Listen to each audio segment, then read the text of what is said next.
try it there, and then here.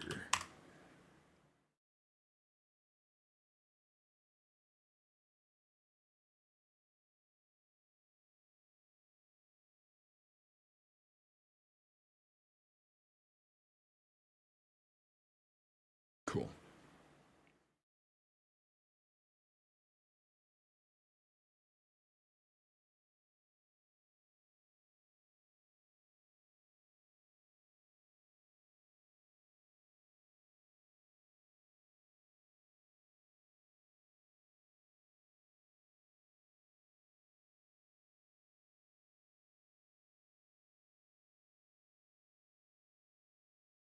Yo, okay.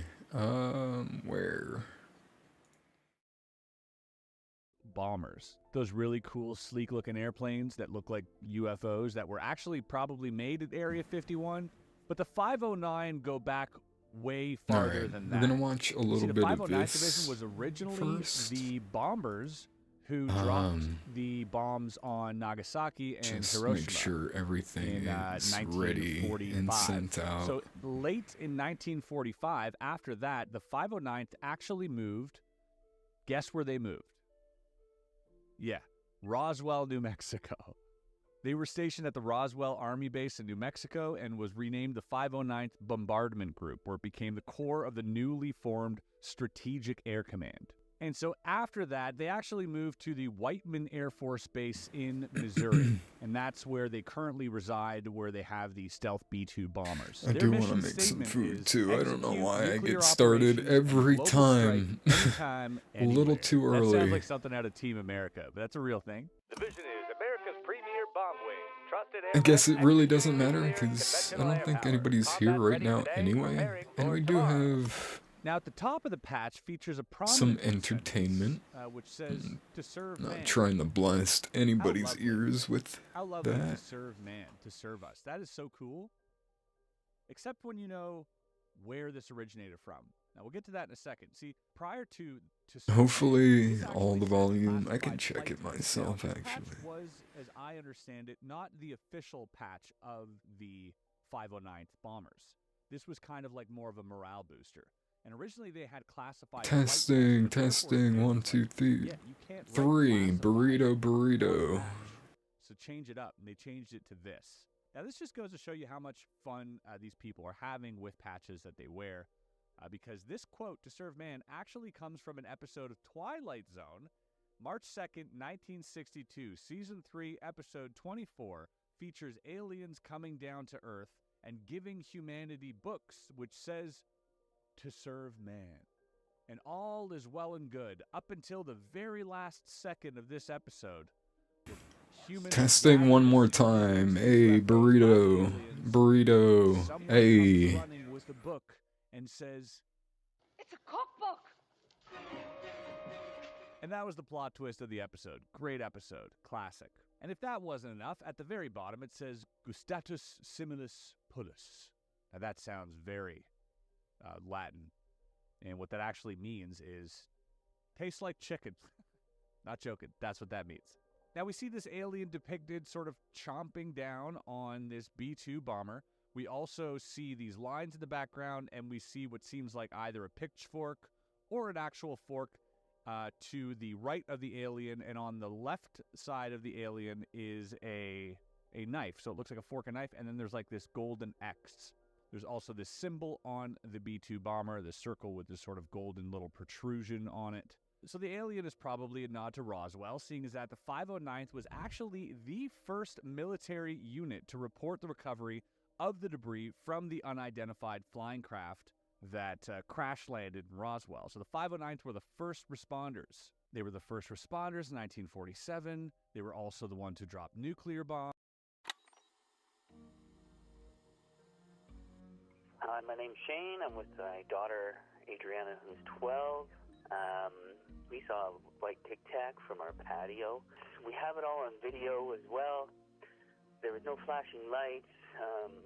If you were like to imagine like a skewer, like going in like a straight line like that, and you're pushing something against it, that's kind of like slowly. That's kind of how fast it is.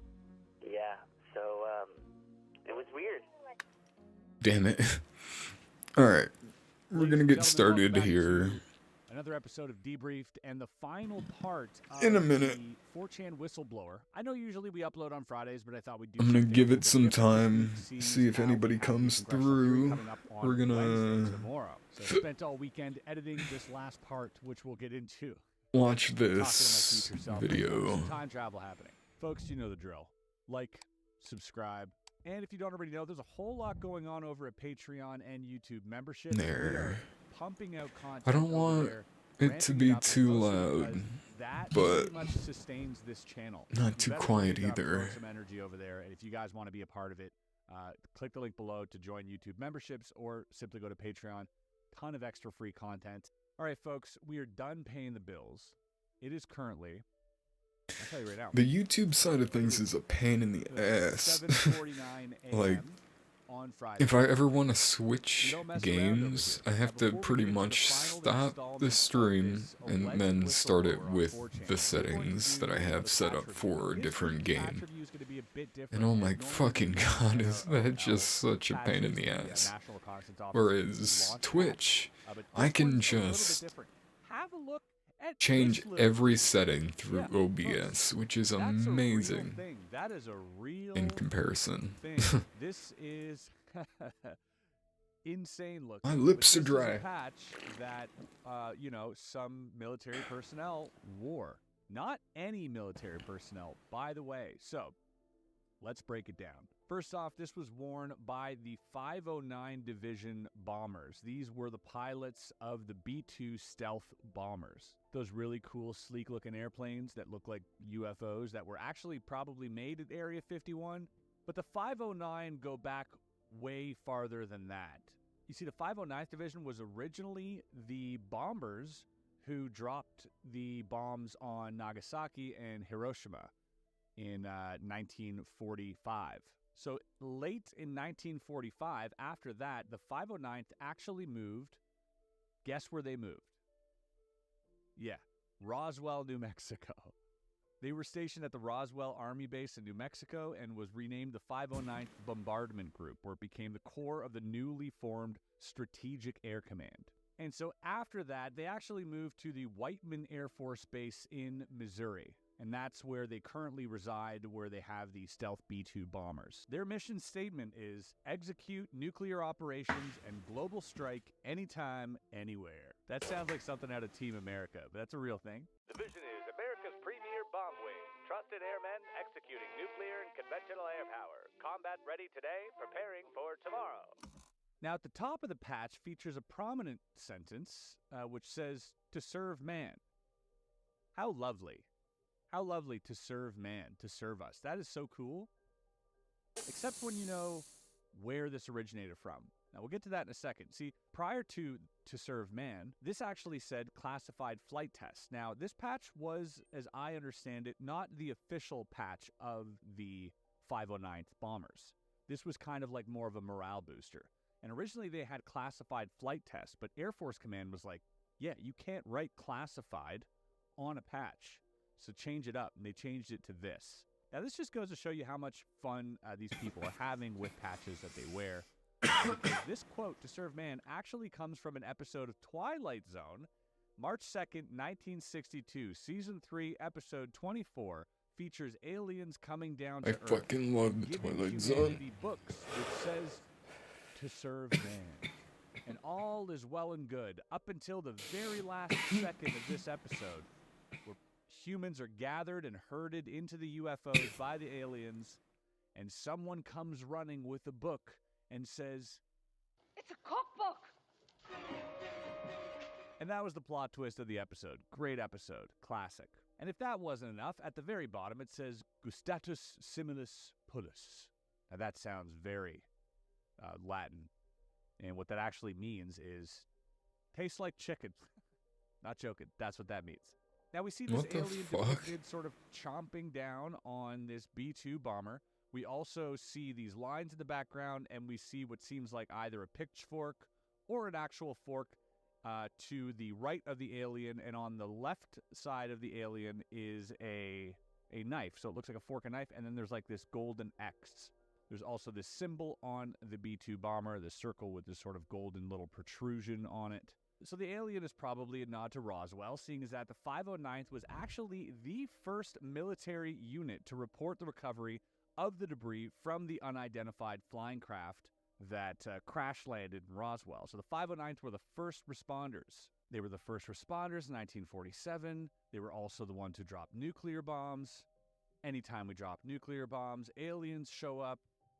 There's a whole connection to this specific unit already. Now, the lines in the back, as far as I can tell, this is my estimated guess on this, but I think those are like radar lines. Those are to represent the lines you would see on a radar, and that X might be some type of radar coordinate. And the reason I say that, because the lowercase sigma symbol, which is featured on the stealth bomber, that's what that is, the circle with the lines, a lowercase sigma symbol. And if we're discussing radar, that symbol represents a radar cross-section. So the RCS is actually a measurement of how detectable an object is on radar.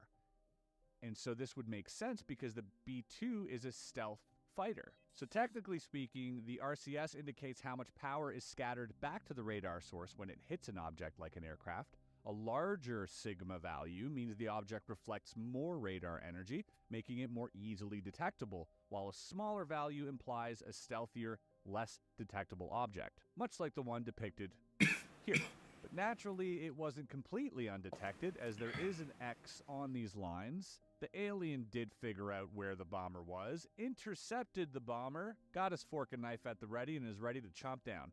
And that, folks, is all I have for this patch here, and I think that's quite enough. Little to no speculation. I mean, we figured that one out, I'm pretty sure. Let me know in the comments if you think I've missed something on this patch. I would love to know. All right, folks, without any further ado, we're going to get into this right now. This is going to be the heftiest portion of the whistleblower files.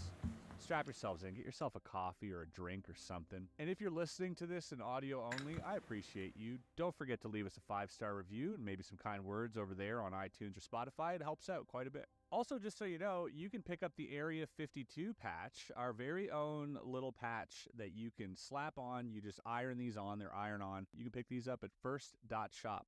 All right, we're going to start off with just the original poster, the OP's comment here. He says, the way these are constructed, you cannot take an existing but damaged craft and just add on spare parts from another, close it up, and call it good.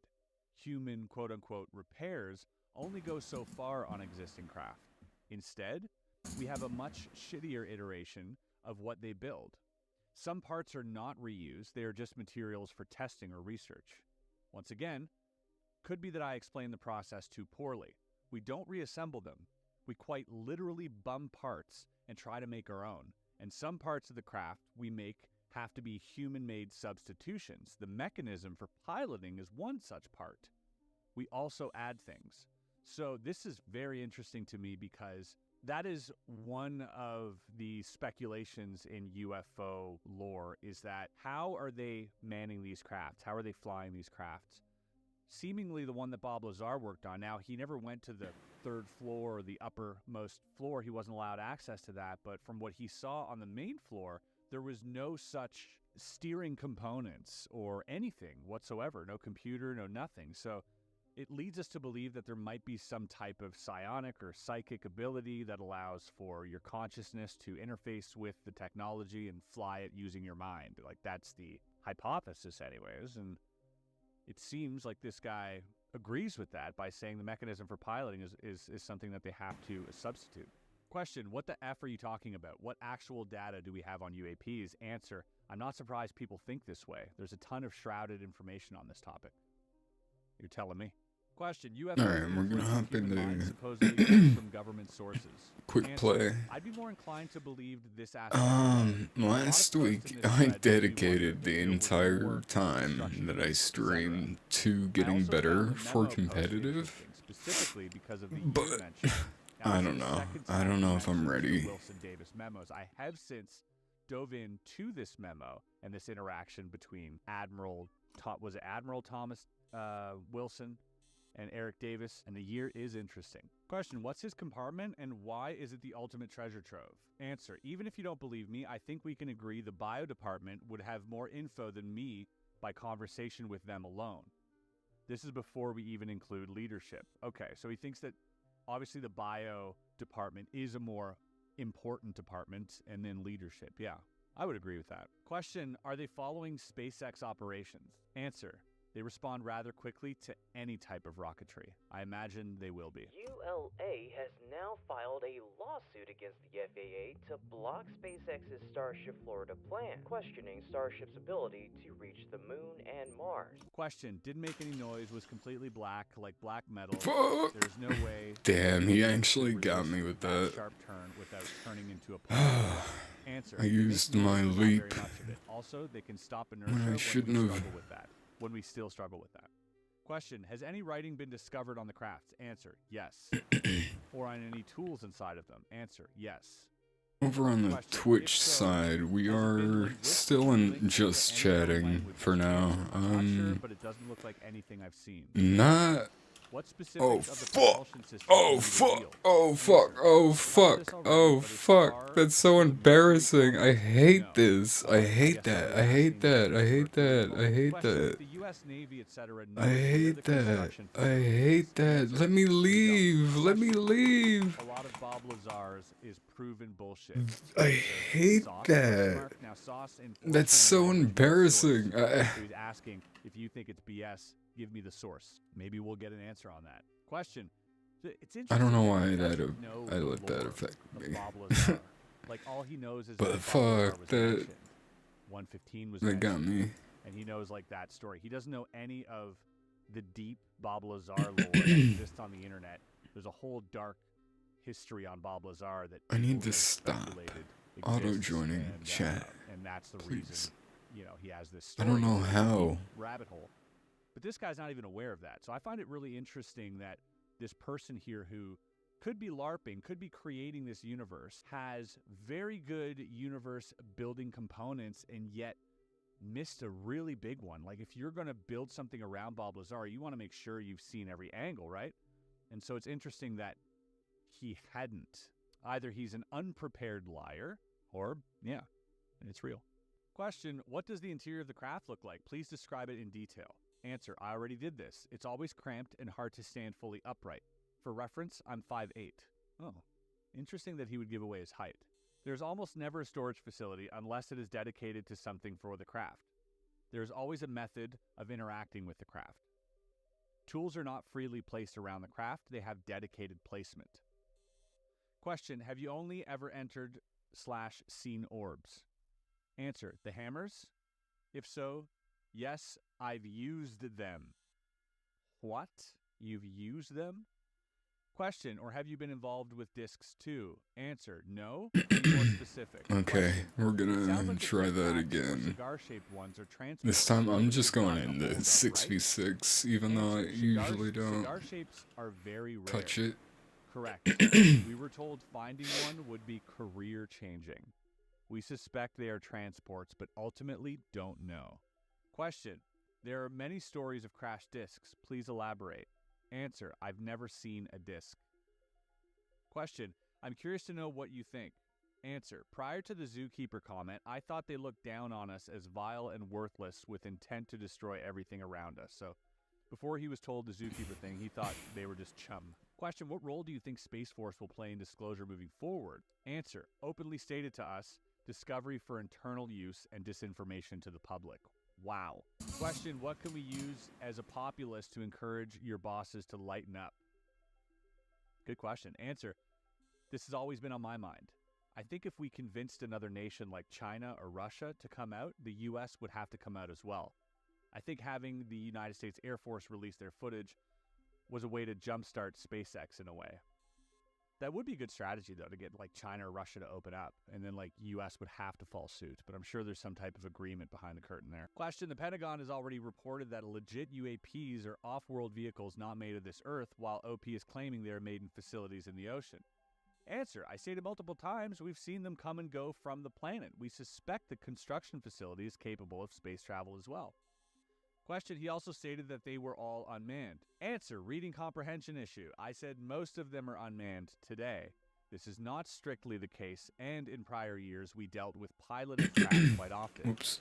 Even I know this. Guys, come on. If you're Okay. gonna ask guys, do your homework. Question, people with Double security check, clearances I'm not that in large, team chat. that large don't just get on 4chan to spill the beans. You're not wrong, and if it makes you feel better, watching my internet take a shit last night made me panic a bit, if I'm being honest. I could have just ignored your post, too. So he's fessing up. He's kind of like, yeah, I am scared. My computer glitched, and I thought, you know, he was panicking. Answer, I do not have free access to everything. Visiting crash sites comes with a lot of information by default, though. Right. You're probably read into the entire thing on a baseline level. Question, providing zero evidence towards his claim. Also, the burden of proof fallacy. Answer, was I supposed to steal data from work and post it freely here? How about a copy of my clearance or work badge? Yes, Anon, let me just out myself completely. He's getting pretty defensive about this stuff. Now, that could be defensive because he's mad that we're not believing his truth. God damn, I'm not hitting shit. That I learned from Spidey. If you haven't checked that episode out, behavioral analyst Spidey helped me out in looking at whistleblowers. Question. Okay, so element 115 provides sorry, gravity my bad. field and the I didn't mean that. amplify the phenom through resonance, question mark. Answer, the gravity field remains the same for element 115, but the output from the engine produces almost all of the gravity used for travel. Question, was the language that Bob Lazar leaked God, completed? Answer, I'm I've so never bad seen with the it. You post a Ramattra. picture of it. Question, any Walls, info about crop circles? Answer, never seen one or heard of it shields, being relevant. whatever. Fair enough. He's in the ocean. Crops in the ocean. Question, I have a few questions, if you please. Answer, you have a lot, so I'm not answering every single thing. Question, has there been any unusual effects on the environment/wildlife? Answer, no, they do study animals. Question, why or how are they avoiding Mexico? Answer, one area around there is a bad crash zone for them. Question, why was 2002 a big year? Answer, a lot of activities and changes in operation, both for them and us. A lot of secrecy issues surfaced that year as a result. Funding also jumped through the roof. Question, is the lob stressful? Answer, very. Strained my marriage greatly. Question, does it have anything to do with your illness? Answer, I wondered about that, but ultimately I'll never know. Oh, so he's asking if maybe, my face. The interaction with the components has anything to do with his illness, and he'd wonder that himself. Yeah, that would be something I would wonder too. Question, what kind of training and qualifications are needed to work in this field? Answer, your record needs to be clean as F. Education can vary. Question, do you listen to public sightings or go off on your own agency's intel? Answer, agency intel all the way. Nearly all of it is passed verbally in person. Right, they don't want a paper trail. Question, how does the government prevent or respond to potential national security threats posed by you? I am, like, really bad with these shields right now. The only time everyone is First all hands game, on but deck is if goddamn. they screw with nukes. We mostly just watch and wait for them to F up. Question, just to steal, learn tech? Answer, this. Huh. Question, MJ12. Answer, that term is more of a history lesson than anything now. So he's saying MJ12 is done with. They've moved on from that. It's probably got new names. Question, then just say it, coward.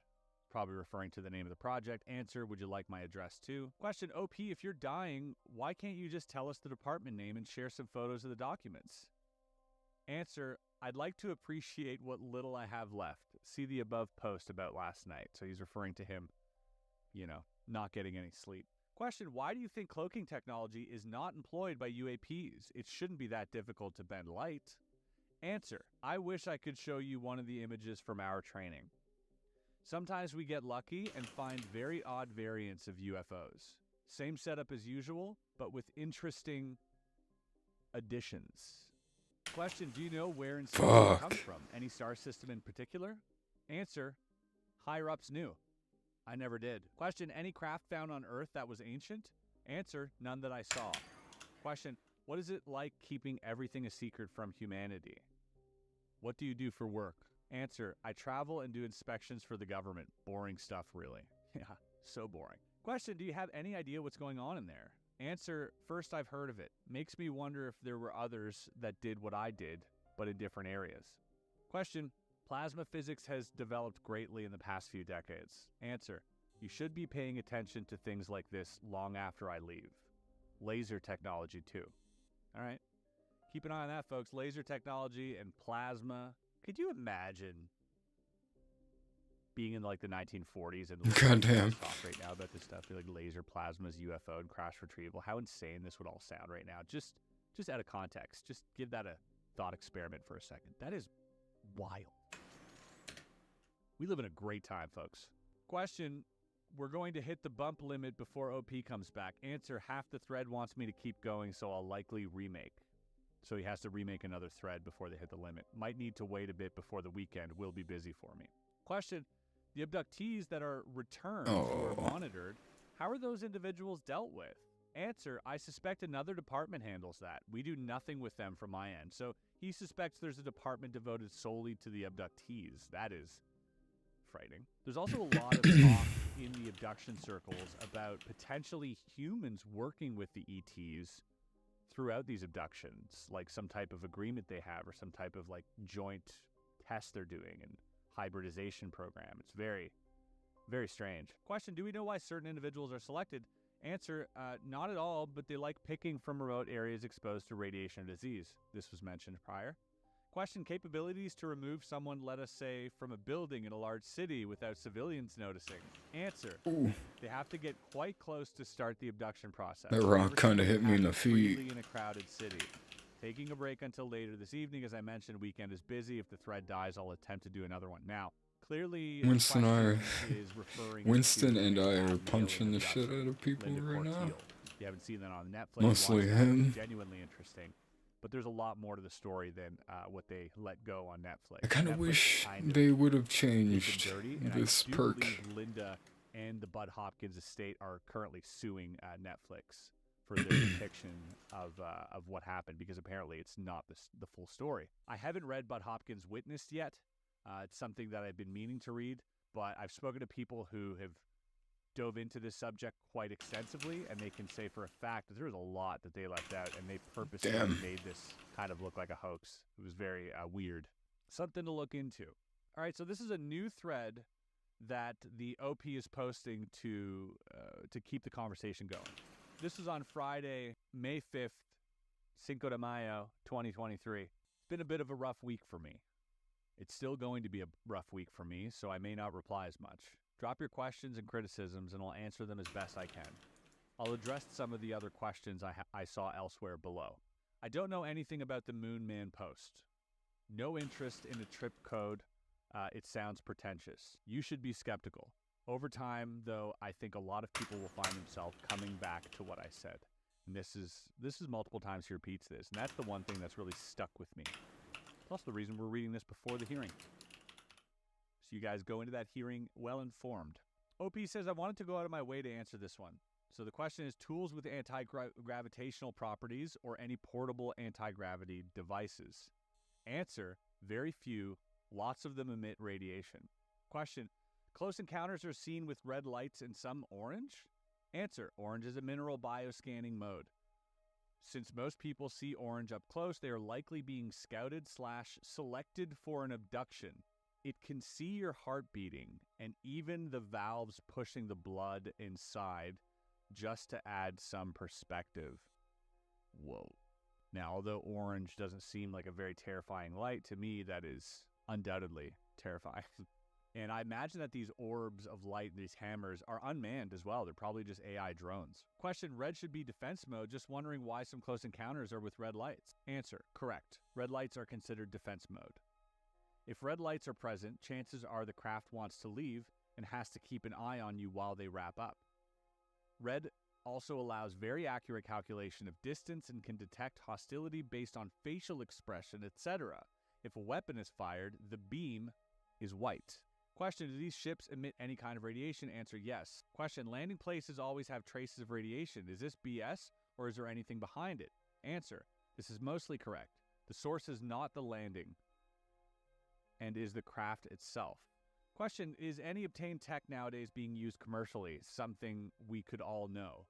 Answer: lasers. You see lasers everywhere in retail. Now, we covered this briefly last time, and I showed you a clip of a laser scanning this car. And that clip was actually shared by Tom DeLong, interestingly enough. It seems very real, by the way. Question: super high security wrapped facility hiding in plain sight? Answer: both. Now, OP refers to not getting sleep, and he says, I'm pretty effed already. Not too worried. I say that, but the internet glitched the night I made the first thread, and I panicked enough to sleep with a revolver. I skipped some questions to tackle ones I haven't been asked about. Sorry. Christ. Question, are the aliens If you're sleeping with a LMAOs aware revolver. of computer tech? Answer, they know about ours, yes. I doubt they could operate ours with our input device, though. Question, do they have something like digital communication? Answer, chance communication to computer, and you kind of nail it. Oh, change, not chance. He made a typo. Okay. And you kind of nail it. Describing their version of a console/computer is really hard. It works by holding it and thinking about what you want. If you are distracted even slightly, it goes to shit. That is so interesting. That's what I wanted to hear. That is so crazy. A technology that interfaces with consciousness to the point that you have to be so tuned in, like probably in like some type of like zone state, some flow state, some meditative consciousness altered state that you have to be in to even activate these things. It makes me think, you hear the CE5 stuff and this contacting alien stuff. I've always had a theory. So there's this thing with Stephen Greer, and other people have said this too outside of Greer. I'm that gonna you can grab a sort of snack mentally real connect with fast. these ETs that are up in the sky. Check I've always my thought, what sugar. if we're accidentally Yeah, it's going hijacking well. these things? It seems I'll to me be to right really back. make these things appear. You lock in coordinates of where you are in a meditative state, projecting that outwards, onto this alien craft. But what if we're actually hijacking these UFOs? And that's why they appear during these meditations. We aren't summoning them. We're literally driving them. Interesting hypothesis. I'll respond to a few just before I stop. Once again, if the thread closes, I'll make a new one if time and energy permit. There is a lockbox that I've asked to be opened after my death. Hopefully part of that makes it to this board as I've instructed. I've not heard about this lockbox. Could be that OP is still alive. Question, what have we used them for? In case they're talking about the tech, perhaps? Answer, modifying them to fire human the UFOs. Modifying them to fire human weapons is a big thing. Generally trying to test and research ways to reduce inertia. Question, are they exclusively testbed vehicles or do they get used for ISR? Answer, testing is all I've heard. I imagine we didn't stop there and I'm just uninformed. Question, have we taken them out of the atmosphere? Answer, yes, a lot. Question, how extensive are the DoD underground facilities and the tunnel systems? Answer, the facility I worked in was underground and ground level. They span for miles. Definitely not DoD, so no idea. Question, little to no activity here in Florida. Answer, you have a better chance of seeing them in the middle of nowhere. They don't venture populated areas often. Question, is the element 115 really 100% proven to be an isotope of moscovium, or is this just a code name / misinformation to hide some arcane power source? I've never heard of an arcane power source. The older members of our team, when I first joined, joking called the construction facility Atlantis in passing once or twice. Question, are you Air Force? Air Force, no. Question, Karen Seamount is an underwater volcano in the Atlantic Ocean. He says the construction facility never goes near it. I can say that much. Okay. He's answering to somebody else. He says, you think UFO crash sites are illusions. Ooh, Crazy people you scared don't the get shit psychic. out of me, buddy. Fascinating how a person Love it when my cat claiming that they've gets in worked my chair, on reverse and because he engineering alien matches my technology seat, in an kind of. underground base, I didn't see he's him. calling a skeptic crazy. We live in a very interesting time. And my folks. seat. I also You want am some of attention? the mind that within Gotcha. the next few years, anyone denying the presence My little buddy. of, at the very minimum, UAP, and at the maximum, extraterrestrials, is going to sound crazy. Question, could a What are you human physically doing? best them? Answer, I'm not an expert, but probably. Their size and frame are one reason they don't make it through the crashes often. Question, wouldn't it be easier for them to Good boy. mine all the I love gold you. they need in some Here. asteroid and bring it to Earth? Here. Answer, I haven't really covered much on the resourcing end of operations, but we believe they do this for certain elements. Gold doesn't appear to be one of them. All right, so question, purely efficiency ad engineering driven? Answer, I've never seen anything emotionally driven in their craft. Okay, so he's asking if it's only engineering rather than emotions or anything else. Question, if so, maybe they're really soulless race, drones genetically degenerate or engineered. Answer, that's one theory. The US mostly believes they are just military, as I previously discussed. Wow. So my theory of them being like soulless AI drones is plausible. The US mostly believes they're just military. They're like soldiers. Question, do you know the stealth capabilities of the ships? I assume not all have the same characteristics, but there's some baseline. Answer, these crafts are so rare we actually almost never see them crash because we can't track them. We only recently started finding craft with stealth capabilities.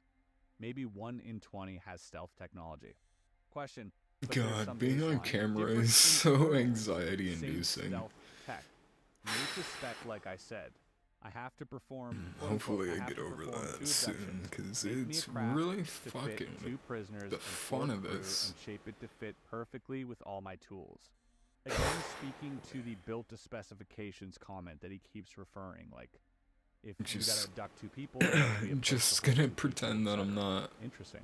Question, on I camera. don't know if you've answered right this now. already, but what do they know about the underwater pyramid and complex near Cuba? Answer, first I've heard about it. Question, did you work for the government before your current UFO job? If so, mind telling us? Answer, yes. Question, and can you tell us what did you study back then? Answer, absolutely not. You can probably guess easily though. Question, and is this construction facility somehow related to the incident that happened back in 2019 west of San Diego? Answer, rumors and questions because we weren't tracking them at the time. Question, do our conventional weapons have any capability against the UAPs? Answer, they look like they would go down to a pistol. In reality though, I'm not sure. Question, what about the lasers that are being tested against UAVs and rockets? Answer, wouldn't surprise me even slightly. They do nearly everything with light and lasers. Question, what are your thoughts on the Baltic Sea anomaly? Crashed UFO or just a weird-looking geological thing? Answer, doesn't stand out to me. I also don't know what a few decades under an ocean does to them either. Speaking of which, the main construction facility does not rust or deteriorate from what we can tell. Which would make sense because apparently Bob Lazar's craft that he worked on was... See, that's the thing. I think I heard this, and I'm not sure if I heard it from Bob or... But apparently the craft that he worked on, rumors had it that this craft was found in some type of excavation underwater and dates back to like 10,000 years. That's rumors, though. But that might be just misinfo to see who's spreading that information. Because if that was the case, then they wouldn't speculate on whether or not this has been around for a long time. But interesting that it doesn't rust. Question, it was even stopping electrical equipment when ships were sailing over. Answer, they have this ability. Question, did anything surprising or unexpected ever happen at the crash sites? Answer, the first thread has a few instances. The first body I ever saw spooked me. Almost didn't think it was real. Okay, so he's referring to also when the doors were closing on him. Question, why not tell everyone if there's so much evidence? Answer, because most governments think the local population is stupid. They're not wrong. On for a bit here and there today. We've got like half a dozen pages left here, folks. How are we doing? Question, are they using resources from Earth to build these ships or drones? Answer, we think the harder to find elements come from off-world, but partially, yes. Question, if so, does that mean we would have means to do the same and just don't have the knowledge? Answer, lack of knowledge and a few other elements. The thought was passed around frequently about the level of heat required to shape the alloy. We've wondered if that's another reason it sits in the ocean. Question, what form of language do these aliens use? Answer, I mentioned that in previous thread. I asked for the images from another Anon. It looks similar. I want to see more.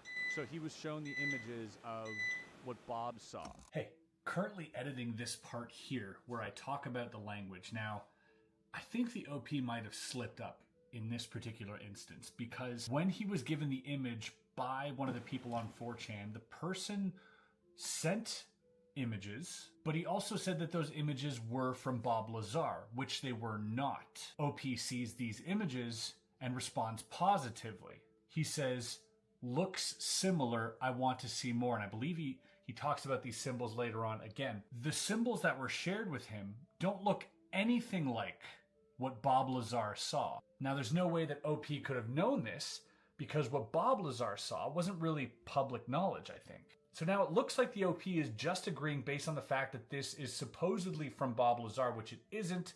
It's from the Carrot documents, another alleged leak that happened, probably fake, highly resembles Japanese katakana. It also has some other features that make us think it's probably just human and it's probably just some really elaborate hoax or prank. It's But the he gets very excited precursor about this language particular language that you're from looking at now. Jack and Daxter. And it's not what Bob Lazar saw.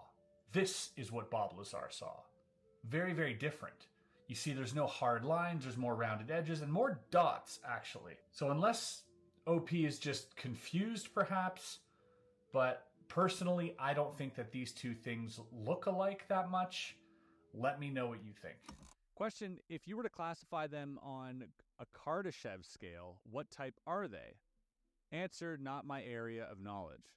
I'm learning lots during these investigations. Is a method of measuring a civilization's level of technological advancement based on the amount of energy it is capable of harnessing. Oh, right, like a type 1, type 2 civilization. Question, perhaps they want us to know they exist? Answer, I think they don't care that we know. If anything, the threat of being able to harm our nukes is enough alone. They don't care that we know. They just don't care. They're not trying to be like, hey, we're here, hey, we're not here. They just don't care. We're beneath them. Question, are they carbon-based life forms like us? What are they based of? Answer, not my area again. From what I could see and tell, yes. Question, do you think there's a chance we are their creation/experiment? Answer, we both look very similar. It wouldn't surprise me, and I'm inclined to think so. Question, what are your theories on UFO frenzy of February? They downed 3 crafts and then nada. This is about the incursions over U.S. airspace and Canadian airspace that they've sent F-22s to sort of down. Answer, we never see that many downed unless we found a good way to intercept them. Question, can they manipulate consciousness? Are they related to the mystery of life after death? Answer, no idea. Question, do they have portable weapons like phasers or ray guns? If so, please describe. Answer, they do have weapons. I've never seen one held, though, and suspect the first team always took them away. Looking at the abduction tools and the general capability of the construction facility, I wouldn't want to face off against one. Question, I like how OP asked you for a source on this. Answer, don't confuse interest with the burden of proof. Question, while being totally unwilling to provide their own proofs. Answer, sure, let me just walk on through the Golden Gates and get that for you, Anon. Would you like me to drop off your resume while I'm there? Question, is this factory craft on duty as Firewatch of sorts? Answer, the U.S. believes this is the case. That, or it's in preparation for something more. Very ominous answer right there. Question, conversely, is there propulsion enough to say they are a colony coexisting here? Answer, it wouldn't surprise me if they had a base off-world nearby or even on Earth. We never saw consistent stops that would indicate a base. I also now believe it may not be the only facility with everyone talking about the Arctic. These craft never really went near the Arctic either. So he's really driven this point home. He's stuck on this point. He's fascinated by the fact that he never gave it any thought before, which is interesting. So during that time, he might have thought, this is the only place. I'm very lucky to be working here. And coming back and sort of zooming out, now he's realizing, man, there might be more of these. But it's interesting that he didn't have that thought while he was there. Question, what resources are they mining or monitoring or attracted to? Answer, they consistently mine gold. Wait, but didn't he say? I haven't really covered much on the resourcing end of operations, but we believe they do this for certain elements. Gold doesn't appear to be one of them. Wouldn't it be easier for them to mine all the gold they need in some asteroid and bring it to Earth? I think the original comment that we're referring to, where it says, why don't they mine off an asteroid and come back to Earth? I think they might be referring to the Chinese, where he says gold doesn't appear to be one of the things they're mining. Okay, because that would explain it. Question, want to talk about mapping or LiDAR? Answer, interesting you mentioned LiDAR. Question, I mean tech we don't know how to use/distribute yet? Answer, you should keep watching the development of laser technology. Looking at it from a civilian with a higher understanding, it looks like a do-all tool. Mining quite literally takes the resource out of the rock without leaving much dirt. China still scares us. Question, does Karen seamount in the Atlantic between the Bermuda and Virginia have anything to do with it, with the aliens? He says, answer, no idea. It moves constantly and doesn't really leave traces. He's talking about, he made this joke earlier about probes and anal probing, and he says, I figured most people realize the anal probe joke was an obvious cue. We haven't seen any females. We did talk in great depths about reasons why. We think it's mainly a military operation, or they just don't have them, hence male only. So they have genitals? Weird. How does he know that? Are they naked? It's weird that he would comment on the sex of the alien after only seeing a body. I guess hearing about it. It's very strange. Question, could we find evidence that the factory mothership has extracted materials from the ocean floor or the Earth's crust to produce the UAPs? Answer, it sends out UAPs to extract quite often, yes. We have yet to really see them mine the ocean floor since it's harder to know that far down. The last miner we looked at had a huge haul of gold, iron, and silver. No dirt. Question, where does the most exotic material, Moscovia I assume, come from? Answer, off-world. Question, I don't think element 115 is that big of a deal off-Earth. Answer, the main source of power. We really wanted to see how the construction facility is powered. Question, what is amazing are their alloys. They have alloys that are impossible to reproduce. Answer, correct.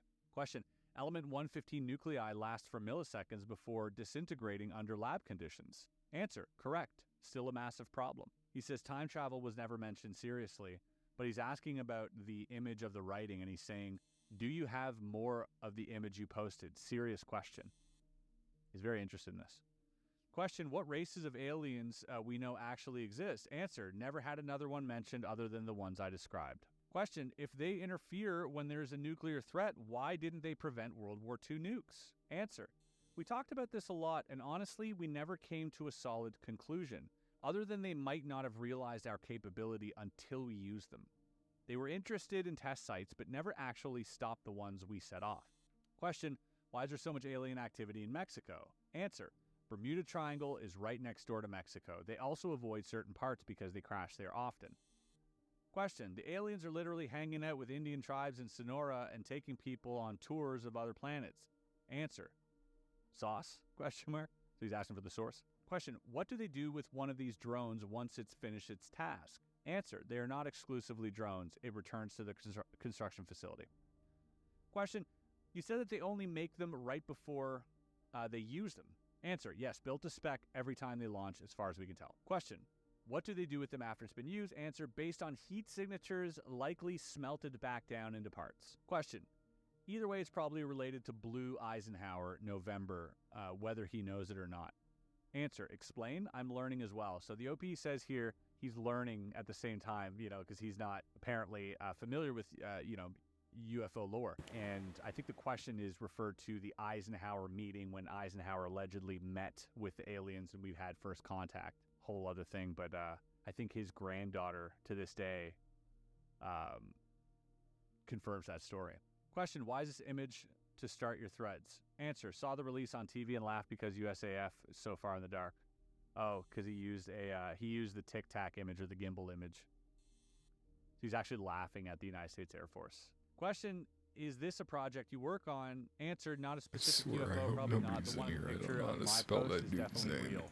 Oh, so he's saying the one in the picture is real. Question, what sort of reporting structure do you/did you have at your UAP job? Answer, I'm hesitant to go over this detail. I would love to explain though. Question, are there any guidelines or procedures for releasing info to the public that you're aware of? Answer, for me, it was, you know what the USAF knows and nothing else ever. And things like the Space Force are going to be disinformation based. Question, any idea why new management was so hell-bent on changing course? Answer, new management coming in thinking they can make sweeping changes and fix everything while impressing their leadership, if I had to guess. Should be on tomorrow night if all goes well. It's interesting because in the Wilson memos, after Thomas Wilson was poking around the private sector, Lockheed Martin, that type of thing, looking for these black projects that were outside of the government but still very classified and top secret. He had heard, apparently, and I heard this from Richard Dolan, this private corporation was audited at one point, and one of the auditors had to be read into the program because he accidentally saw something he shouldn't have seen. And finding out there was only like 500 people read into this top secret program. And since then, they doubled down on security. And so that could be at the same time this new management came into, to this. Question, how on earth would it be possible to maintain a secret with such a large amount of people constantly in the know? Not just over years, but literally decades. It's a great question and one that's posed by many skeptics. Answer, that's just it. They haven't been able to maintain secrecy. There's a major reason the previous management didn't mind us being so open with each other. If you mean more historically, as in the past 20 years, or more now, you know why I find references to MJ-12 funny. Secrecy is all but gone. Now it's just about obfuscation and misinformation. Right. So nothing's secret, the information is out there, it's just mixed among misinformation and obfuscation. That is how you function in the world. You don't hide something, you create so much BS that you mix it in with the real stuff and you can never tell what's real. It's more than hiding a needle in a haystack, it's hiding a needle in a stack of needles. Question, what is the extent of contractor or third-party involvement in their work? Answer, not as often as you imagine. We do use them though. Okay. Question, Anon mentioned Lockheed last thread. Answer, such a great company, aren't they? Definitely wouldn't be the type to try and leak things to the public. Now, is that sarcasm or is that, I don't know. I know the first part is sarcasm, but question, are there work contracts that go out for UAP work? Answer, you normally have to sign and agree to a contract. Question, what kind of language is put out in the government's acquisition channels to indicate project is UAP or UAP adjacent? Answer, none. They show up and tell you where you'll be and what you'll do. You have to be top tier in your field. You also have to be so clean you've never seen a speeding ticket. Question, compartmentalization. Most don't 100% know what's permissible to discuss, but they know who 100% isn't. Add on the threat of legal and criminal action and family and loved ones. It's quite easy to understand how it happens. This question is basically referring to the question above about how can you keep this a secret? And he's addressing the fact that A, compartmentalization. So you only know a very little piece of the puzzle. And B, the threat of criminal and legal action because of the NDAs that you've signed. You're going to lose all your pension. You're going to lose your job and you'll probably lose future jobs because the security clearances that these people have in the military don't end when they retire.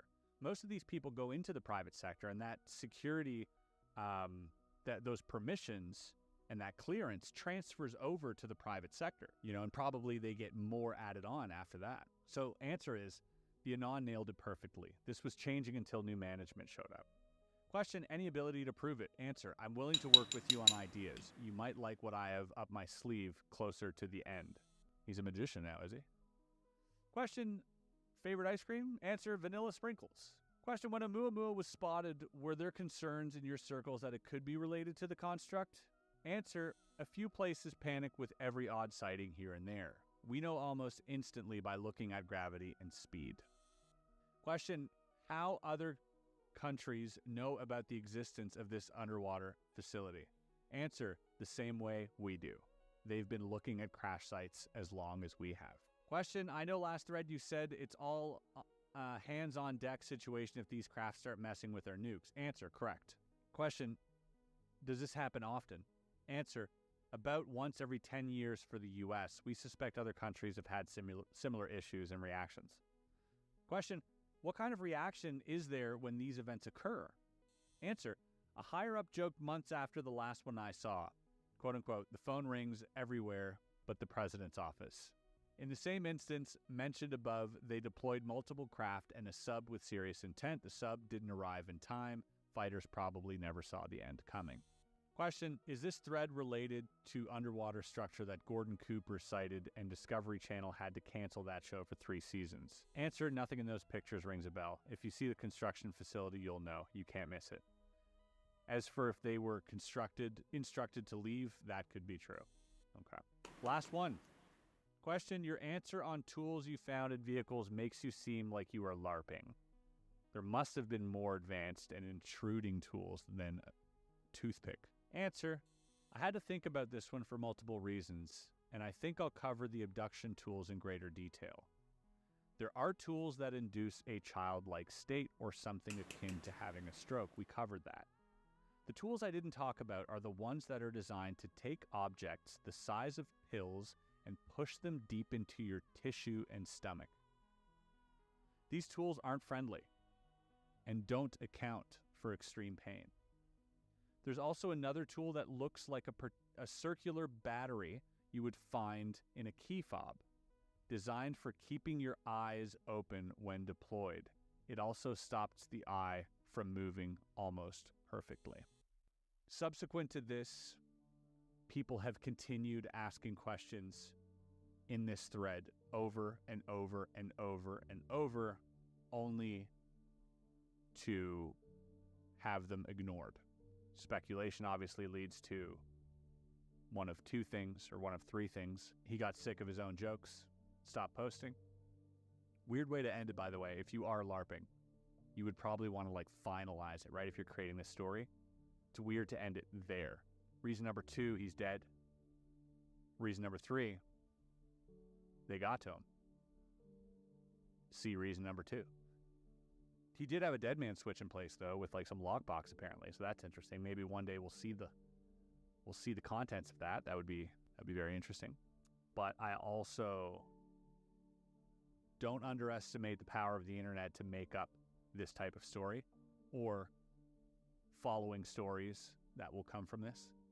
I think we have to be extremely vigilant when it comes to this stuff, especially in a day and age where AI has almost surpassed our ability to tell a story in specific detail, right? AI makes mistakes, obviously, but it's getting very good. And it's getting very good at filling plot holes. And so we do have to be wary and aware of that, which is why it's, one thing to read posts, it's another thing to see someone's face as they're saying it, as they're telling it, Yeah, I don't know. Let me know what you guys thought of this episode, what you guys take away from this. I'm very curious to see if you've caught anything that I've missed, which is potentially a reality. It's given me a lot to think about, and I won't lie that anytime I hear the government speak of UAP, or I hear some new type of information has surfaced regarding abductees, regarding sightings, regarding crash retrieval, regarding USOs, my mind always comes back to this. Just like OP said. Now, hearing tomorrow. We will be streaming it on our Discord. If you want to join in on the fun, it'll be a stream for everyone. The hearing will be on YouTube for free, but we can chat about it on Discord at the same time. So if you guys want to join, I'll leave the link there below. Also, if you guys want to support this channel even more and get more content than you're getting now, if once a week isn't enough for you, content there will be learning and growing. Has there ever been a situation that you were in where you've gotten confirmation of government's involvement with human-alien hybrids? Yes. Okay. From a credible source, you can say. Yes. They know about the hybrids. Yes. I mean, gun to your head right now, you would say absolutely. Absolutely. Yes. They were able to collect DNA from aliens. John Ramirez, former CIA officer, 25-year career. CIA had a program to trace this alien DNA in certain families, and particularly their children were of interest to CIA. The CIA was tracking the activity of hybrids, human-alien hybrids, in the United States. That, and going back in their lineage. In that 25 years, did you encounter anyone you knew for sure was read into one of the deeper programs? Yes. Did you have a lot of interactions with this person? Yes, I did. My name was submitted for that particular compartment. And the Pentagon came back and said, no, we're not going to reach John Ramirez into that. Specifically. He specifically cannot be read in. He said, you don't understand, John. This program is the highest secret, top secret in the entire United States government. This top secret information exceeds that of Manhattan Project. His branch. Did operations under the sea, retrieving things. Bob, one of my engineers, was looking at one of the manuals. It was that thick. And he left it on his desk. The title was UFO Propulsion Systems, Manual of Operations. We were flying something that wasn't a satellite. What did it look like? It looked like an egg. I personally had only one, I would call bad, but not demonic, experience. And that experience was with a reptilian-like being that showed up in my condo when I lived in Washington, D.C. And the other I can't identify because it was shrouded. It was wearing a cloak. A hood. A hood, yeah, a cloak and a hood. And they showed up one night, and they just, I woke up and they go, "Oh, don't mind us. We just want to let you know that we know you moved." And then I went to medical services. I had something done here. And can I get those records? I said, sorry. Your medical records are classified. You cannot have them. Okay. Wait, they classified your own medical records? Implants are real. Yeah. It's not a conspiracy theory, and hybrids are real. That's not a conspiracy theory.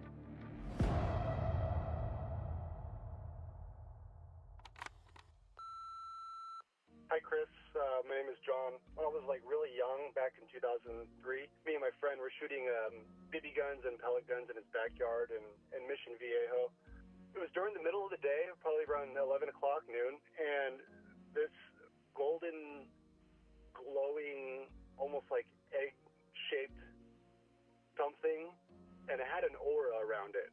It was also egg-shaped, like sitting upright, and it was about the size of a Volkswagen Bug, and it was floating over my friend's house really slow. And I wasn't afraid of it. I saw it, my friend saw it. Of course, back at the time, we didn't have cell phones to take pictures of it, so I told him to run inside, hurry up, grab a camera, and he didn't have one, unfortunately.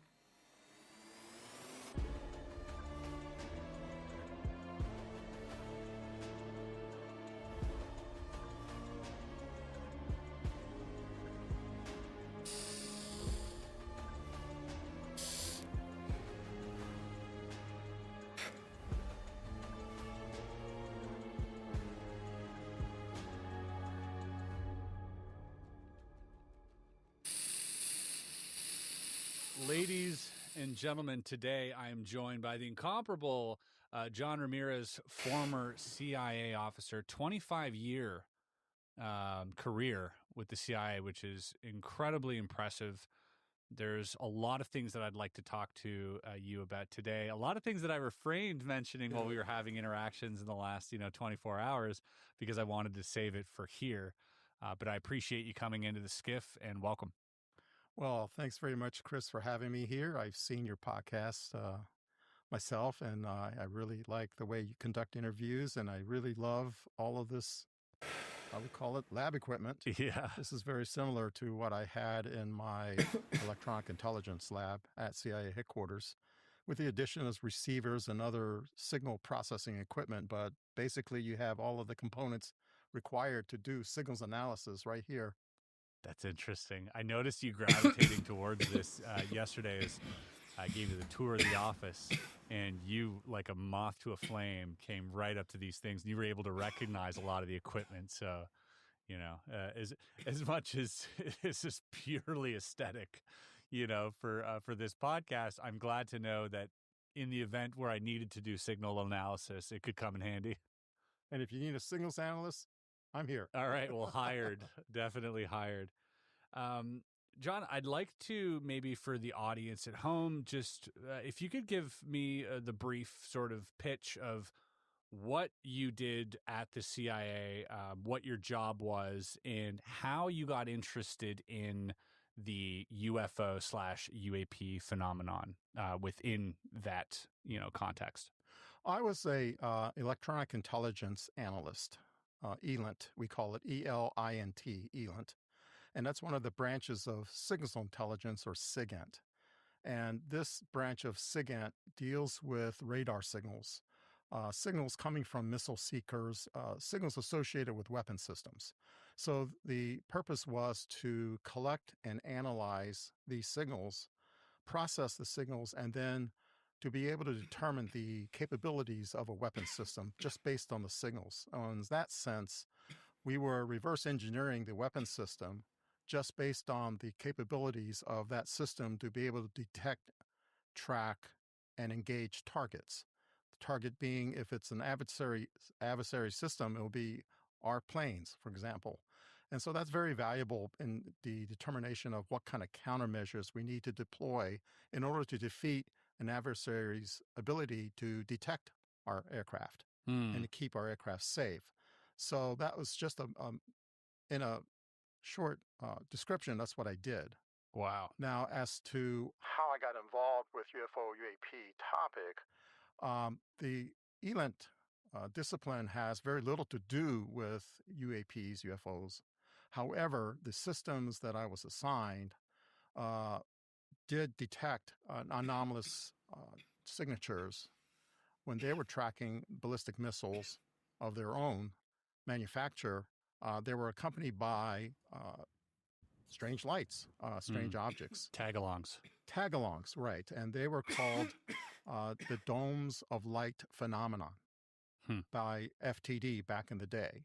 And so when the Soviet Union would launch a ballistic missile test, these domes of light would accompany the missile. And so that was very similar to what occurred with, for example, the Atlas launch that Bob Jacobs talked about. Hair's going up on the back of my neck right now thinking about it. Just remembering that day. I saw something that was so strange that it changed my life. In November of 1964, Jacobs was assigned to film a Vandenberg missile launch using a brand new state-of-the-art telescope developed at Boston University. Something flew into the frame. What I saw was a circular object. It was a classic flying saucer. And it shot a beam of something at our warhead. You have to imagine this thing is flying along at several thousand miles an hour. This stuff is flying along, and something comes into the frame and chasing it. The flight was disrupted, and parts of the missile was destroyed. So it's similar to what we saw in the Soviet Union. And so I was assigned a particular radar in the Soviet Union that was very unique to the Soviet Union. And we found out that the purpose of the radar was atmospheric anomalous research. Ooh. So the waveforms were completely different from any other Soviet air defense system or ballistic missile defense system. And that you mean that they were made to detect, they weren't made to detect anything that was standard, the wave system that you're referring to? No, because there were other radars on that test range that were more like what they deployed. Right. This system was never deployed operationally other than at this location. Whoa. And so this radar to this day is still operational. And it was ignored primarily after the Soviet Union fell. Less and less testing was done, and it wasn't really used that much until about 2016, I understand, that President Putin ordered that this radar system be completely renovated, refurbished, and brought back online. Wow. And I believe it is back online based on the overhead photography I was able to see of this particular radar system on Google Earth. Wow. That's very interesting. So, I mean, being in that position, you had a job that allowed you access to an immense repertoire of intel. I mean, that was part of your job, was collecting intelligence. That's what the CIA does best. When you're in a position like that, do you sometimes come across things that even surprise you? Certainly. That's the thing that an intelligence analyst has to do as part of the tradecraft, is not get trapped into the same old ways of thinking. We have to employ critical thinking, and every time I looked at a radar signal, I have to dismiss what I've seen before because I'm going to see something new. And it's particularly the radar systems we were looking at were in development and constantly improving.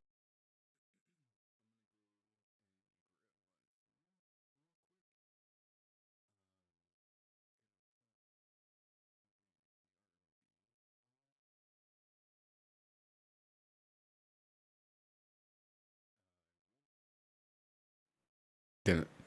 I'm gonna go get my food real fast. I'm just gonna put the BRB on and pause what I'm doing, and then we'll come back. I'll eat. Feeling really weak. Super hungry. I haven't really eaten today. Nothing really. So I'll be back probably after I eat. It'll be really fast. So be right back.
But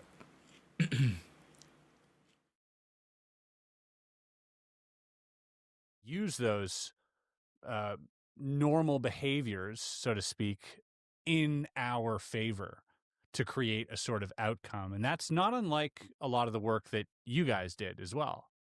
You guys had to take information that, like you said, you couldn't treat it like normal information. You had to extract from it what you could find useful and then somehow use that to your advantage. Would that be fair to say? That's very accurate, yes. That makes you guys magicians, or it makes me a spy. I'm not sure which one. Maybe a little both. Maybe a little of both. So during your time there, I mean, obviously you're obviously looking at a lot of anomalous activity, and anomalous not in the sense that it's necessarily extraterrestrial, but that it's new to you. But was there a point where you encountered something you thought to be extraterrestrial? Yes. Was talking about this particular radar, and this radar would come up and will start transmitting signals prior to the launch, so we can detect that. And we know that the launch is being prepared because in order to fire a ballistic missile, you have to put it on the launch pad and you have to do things to the missile and to prepare it for launch. And so we have telemetry signals being tested before the launch. So we knew that something was up. And in the meantime, the radar was warming up, so to speak, going through a series of waveform modes of operation, getting it ready. And then the launch would happen. We would detect that back then through the Defense Support Program, the DSP satellites that detect infrared signatures of a launch. And by comparing the DSP signatures, telemetry signatures, and the radar signals itself, we can primarily pretty much reverse engineer the flight path. We knew exactly how high the missile would go, and we knew how far it would go, and we kind of knew the impact point. And meanwhile, the radar is operating. And then after the entire launch would be finished, that is, the missile impacted as planned, the radar would gradually shut down. And it will go through the same kind of pacing of shutting it down. So it might do a few waveform modes to prepare to shut down. So we can detect that. But occasionally, the radar would pick up something else. And it would start tracking nothing that we could determine that there was something up there that was of interest to the Soviets up in their space. And they would start tracking objects that we could not determine what they were. When they were going through the same iteration of waveforms as if there was a real object there. Whoa. So that was our indication that, there's something up there that the Russians, there's something up there that piqued their interest enough that they would continue operating the radar, and they probably themselves were wondering what's up there. Wow, that's so interesting that you guys were observing them observing something. Right. Whoa. Right. And so that's when FDD started analyzing, what could possibly be. And that's when they came up with the domes of light, that they were actually like light signatures. Like orbs. We would call orbs today, but then there were domes of light. That was the phrase that actually, if you look up old FTD documents, they would refer to it as the domes of light. Whoa. Wow. That's when we determined that, there was something up there that of interest, anomalous to the Soviets, and that they were studying this as well. And later we found out that there actually were there were domes of light up there that we would call orbs. What gave you that confirmation? Well, first of all, we were able to actually see these orbs visually, not as a photograph, right, but as measures of intensity or radiance. Oh, actual like light signatures. Yes. So at the beginning, the detection system wasn't capable of imaging anything like the way we would think that we could see through an IR camera or something like that. But they would detect radiance. And it was measured as watts to radian meter square. And basically, that's just a number. But it would detect a series of these numbers, and we can determine where the intensity was. So you have time on one scale and intensity on the other scale. And so all of a sudden, the intensity ramped up. There was something there, highly intense, and then would ramp back down, and maybe there's another object of intensity and ramp back down. Later, we had the capability of actually imaging what these were, and that's when we start detecting orbs. Wow. And as many witnesses of these orbs would tell you, what we detected through these systems was an object that in visible light, 600 nanometers was the wavelength, and that 600 nanometers corresponds to the orange color in the visual range. And we also got scientific information as well as to the radiance and other characteristics of these objects. Wow. Yeah, and that adds up with, I mean, a numerous amount of cases and experiences with craft. You know, the orange light were from Travis Walton to Bob Lazar to Chris Bledsoe to so many others. And so what you were observing was, the early UFOs, so to speak. Right. And what surprised us, though, is that we were aware of structured craft. I'm pretty certain we were aware of structured, that is something with a hard surface. And by you were aware of, what do you mean by that?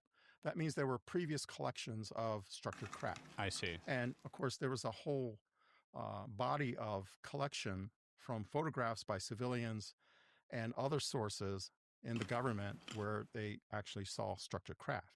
And they had collections of these photographs. Like McMinnville, a few of those early 50s and 60s, like hat-shaped ones, and all of those you're referring to. Those detections occurred long after Project Blue Book stopped. Ostensibly stopped, because CIA never stopped its own project to investigate UFOs. Contrary to what the CIA may publicly say, there was always an interest in that. So throughout the course of studying these structured craft, we had a pretty good idea of what was up there in terms of something that was aerodynamic. For example, something that could fly in our atmosphere. However, these orbs were not structured. They were energy, light energy. And yet they behaved as if they were structured. That is, they flew in a certain type of trajectory, a certain velocity, and they maneuvered. So we knew that there weren't satellites. So satellites, though they are capable of station keeping, there's enough fuel on board to adjust its orbit so that the orbit won't decay, and it can maneuver a little bit. But they're not going to make these 90-degree turns, and shoot straight up or anything like that. They won't exhibit those 5 observables. Yeah. A satellite won't do that. No. But these craft did. And unlike something solid like Tic Tac, these light orbs were doing the same thing. Wow. So that's what piqued CIA's interest. What are these orbs? And as we progressed in our ability to detect these objects, because we made advances in our constellations that we have up in space, we were better able to actually determine the characteristics of these orbs. And so that led to what I call the Orb Working Group. Now, that's not the official name of the working group. It had an official name, which I don't know, because I refused to be read into it purposely. I didn't want to know. I knew enough so that if I knew more than I knew at that time, I wouldn't be speaking with you right now. That's right. I would not be talking. As soon as you're read into it, you can't talk about it. I can't talk about it. But because I knew about it, and I had enough information, credible information, and because I sent 2 of my engineers to this working group, I got enough information as to what they were looking at. And so it was these orange orbs. And so I got a briefing on these orbs at a very lower classification level, not top secret, but much lower. And it was still classified. But that's why I included in my very few first view graphs, or I say view graphs, that dates me, my PowerPoint presentations, my PowerPoint slides, I included the existence of the Orb Working Group, as this is the way we would study orbs. And the way I describe it was the way actually it happened. And so I submitted to CIA for their review, and they came back unredacted saying, yeah, you can talk about this in public. So that's why you know that there was an Orb Working Group. Wow. And that started around 2003, 2004.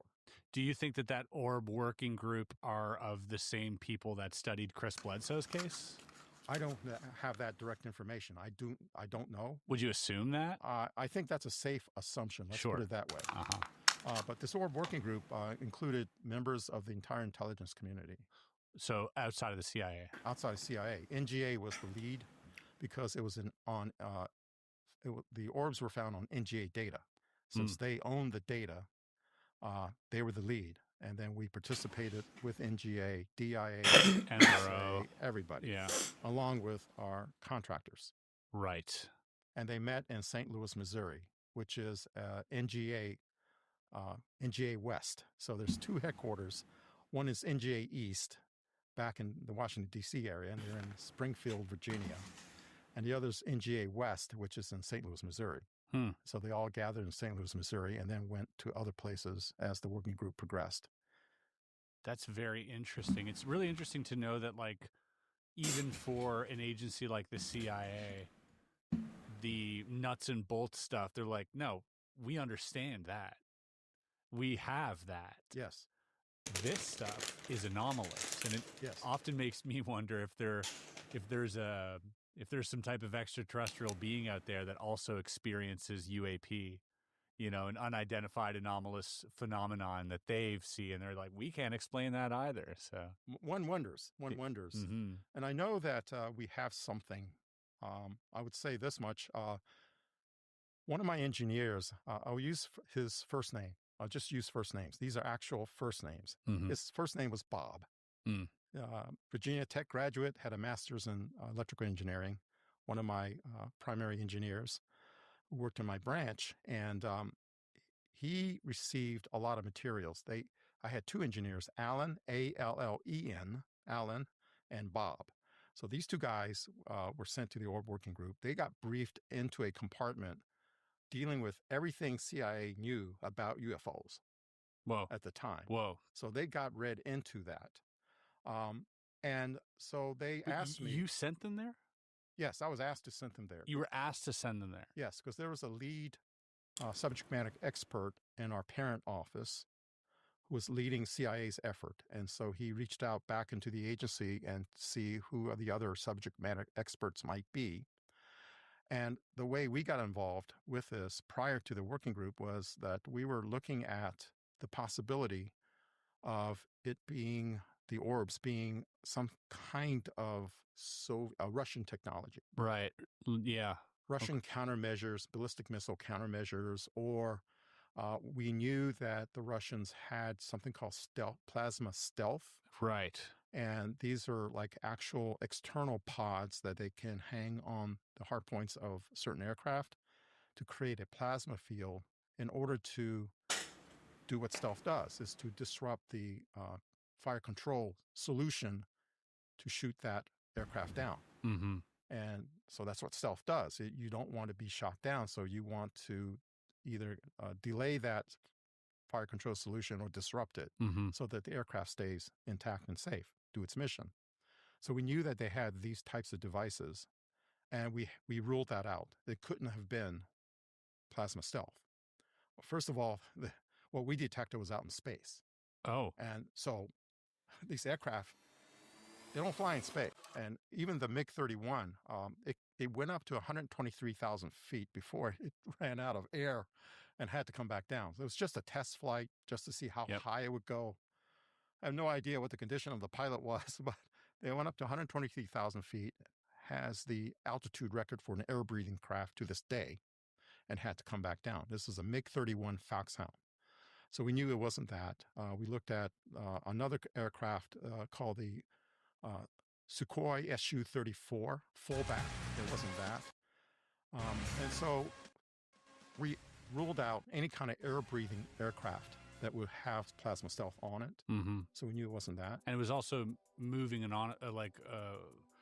it was moving intelligently. It was moving intelligently, and an aircraft can move intelligently because it's piloted.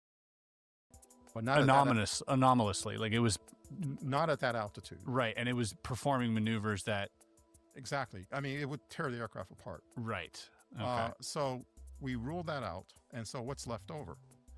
That's what they were looking at. What could this be? Now, in the course of their study, they asked me for SAFE. So I got them a standard government issued safe. They come in two beautiful colors. I call it bureaucratic black, and that's one of the colors. Really? Yeah, and so I got him a black safe. That's good. It's a great clothing line. That comes in bureaucratic black. Yeah. Test and you the get a sound. government So gray and be right back. black. Government Testing. gray. Well, You know, and I you look gotta up the GSA fucking catalog test first. and Holy you'll see shit. these General Services Administration provides Testing. for 1, 2, government. 3. You'll Testing. see 1, these safes. 2. It has a combination Burrito. several drawers and everything. So I got them a safe, and they started getting materials from this working group, compartmented materials on the UFO program. They had to go in the safe.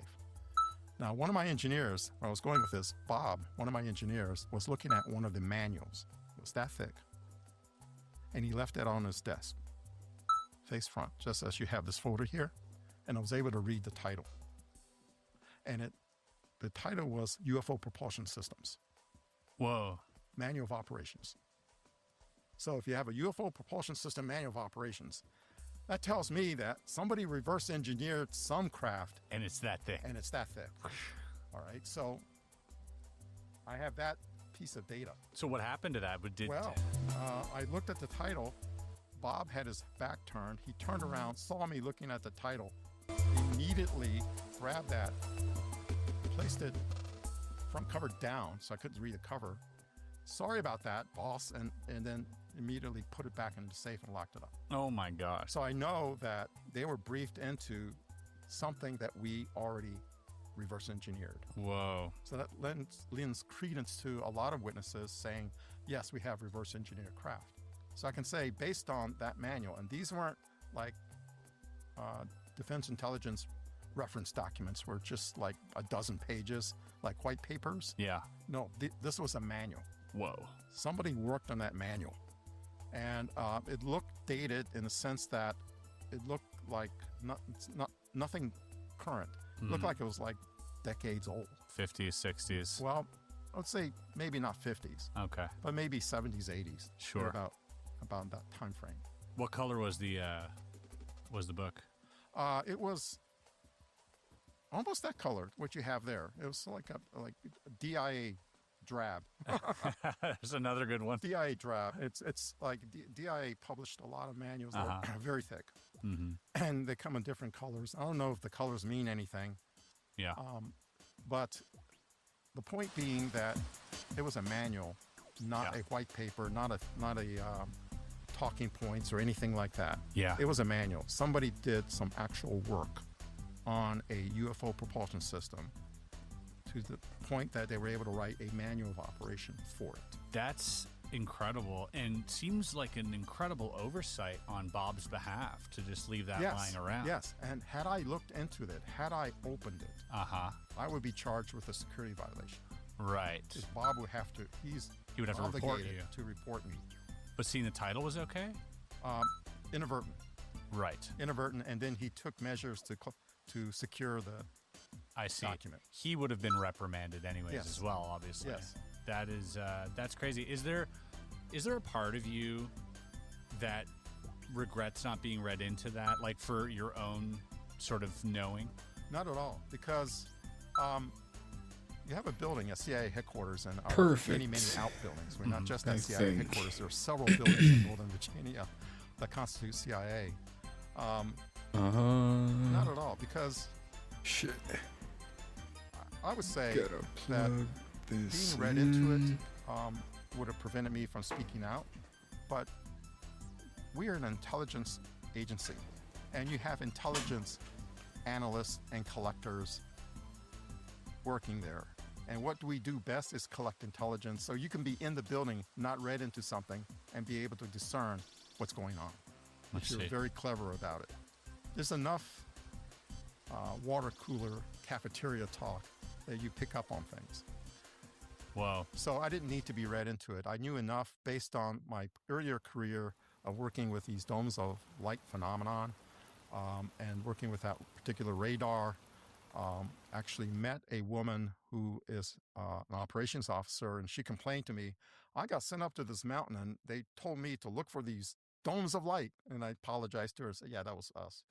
Yeah, we needed collection, a human collection, using one of our operations officers to go up a mountain, set up, and look for these domes of light. We also had a collection system where we built. Was that successful? I'm not sure because she didn't tell me whether she found anything or not. Oh, wow. So you were able to send her out, but you weren't able to find out whether she saw I met anything. her not as a planned meeting, but we were taking the same course. And the course had nothing to do with UAPs or anything. Huh. But she was in the same course. And so she complained.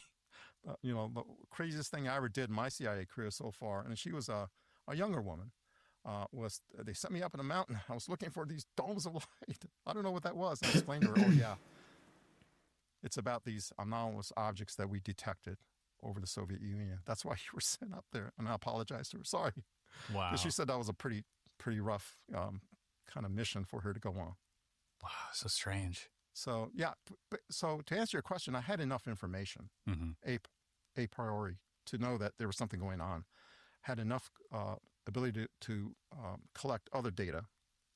Example, Russian early warning, ballistic missile early warning system detected these orbs, and they thought that it was a U.S. sneak attack, and so they brought up their alert level. And when they bring up their alert level, we can detect the fact that they brought up their alert level. And you have these missiles that were needed to be prepped. And so there are certain indications that we are able to detect a launch might be occurring. Yeah. It's hard to hide Yeah. the signature of a major retaliatory strike. Right. So they were prepping. They didn't go all the way up to DEFCON, their version of DEFCON, to actually start launching, but we were able to detect that. And so because we were able to detect it, Washington called Moscow saying, what the hell's going on with you guys? So what the hell is going on with you guys? What are these things? And we don't know what they are. So, you know, there's an ability at the National Military Command Center in the Pentagon to communicate with their counterparts. Because there is a treaty, sort of like an agreement in regards to nuclear arms. Well, START.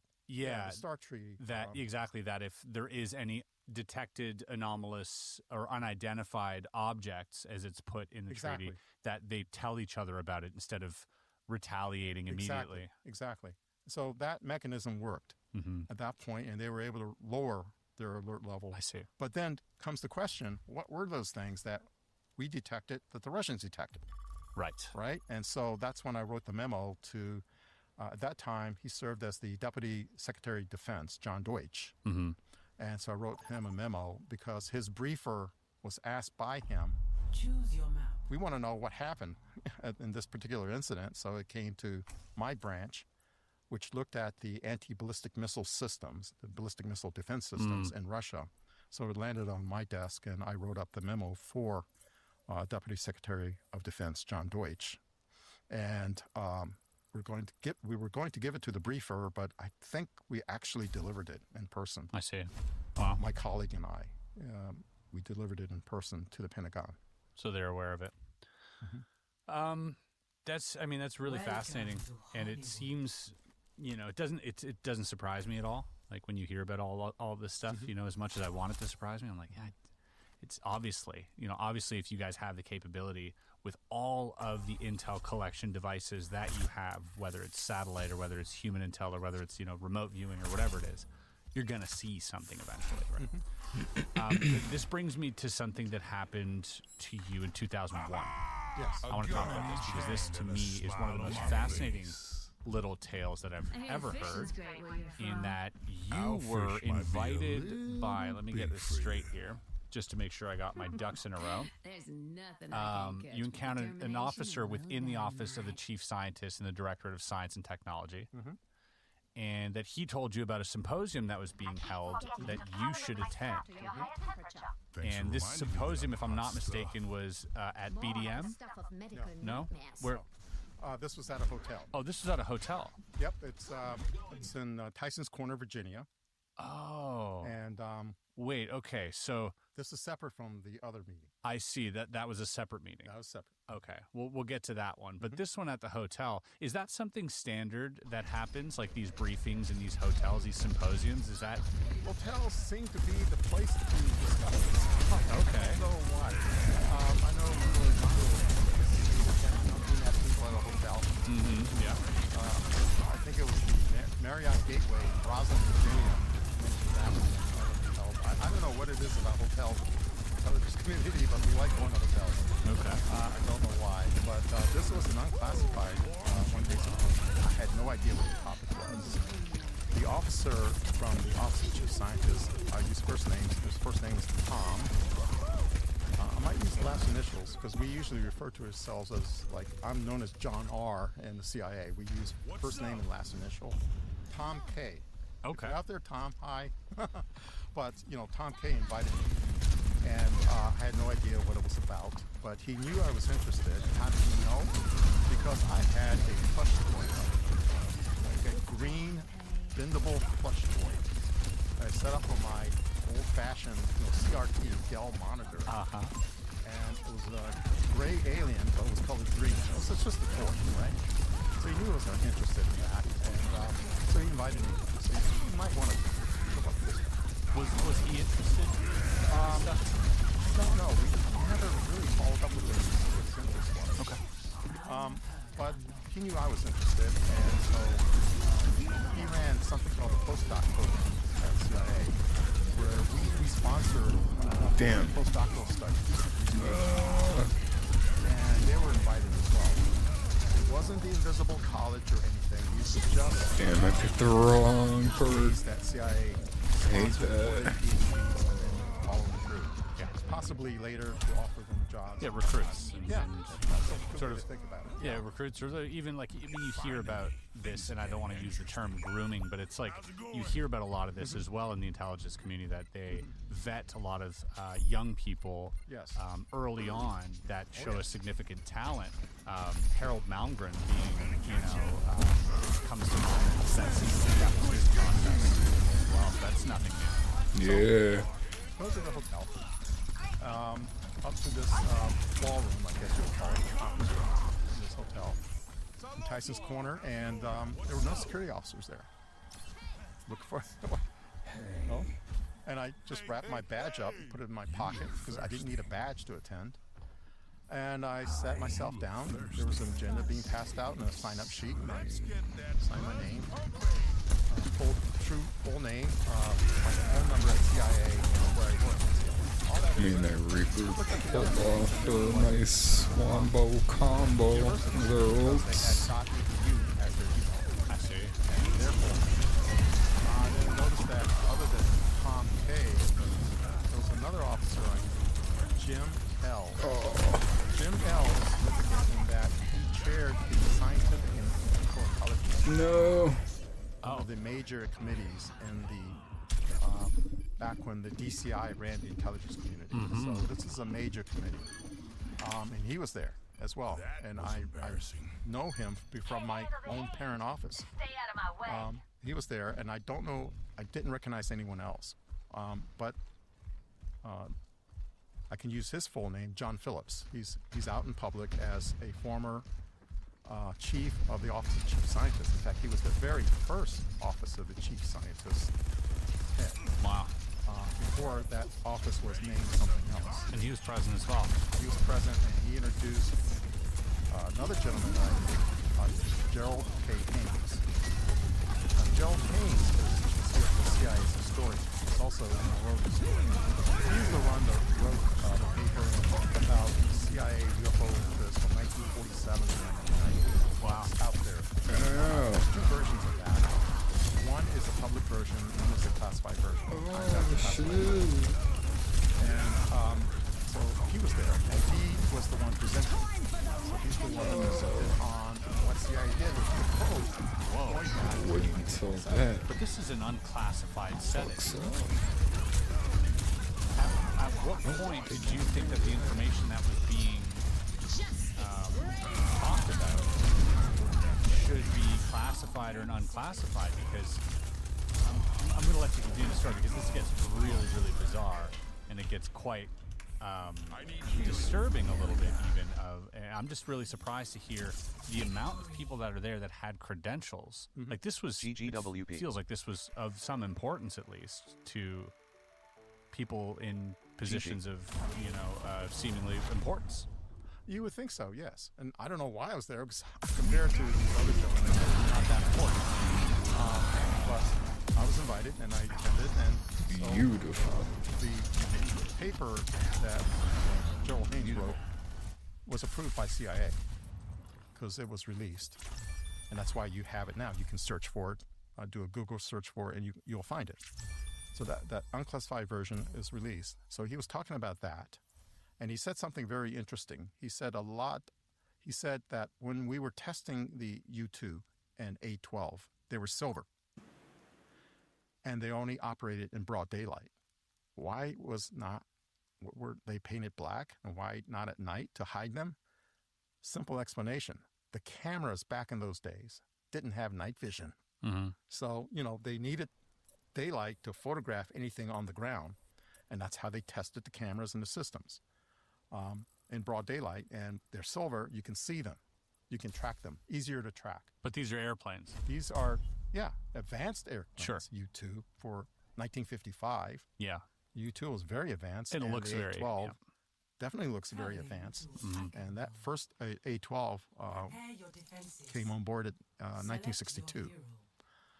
And so, broad daylight, and people would see these objects up in the sky. They were flying at 70,000 for the U2 and around about 85,000 for the A12. And there's these silver streaks up in the sky. People were reporting UFOs. And when people reported UFOs to the local authorities or to a radio station or TV station or whatever, what have you, newspapers, that piqued our interest. We wanted to know what they were seeing. What did you see? Describe what you see. Because we wanted to know what these craft would look like to an observer knowing nothing about the program to develop these aircraft. What are they perceiving from the ground looking up? Sure. And so we got those reports. Now that started the Men in Black legend. When we were visiting the CIA officers, some of them had Air Force credentials. And they were presenting themselves as Air Force, even though they were CIA. This was what years? This was the 60s? Yeah, this is like starting from the very first in the 50s.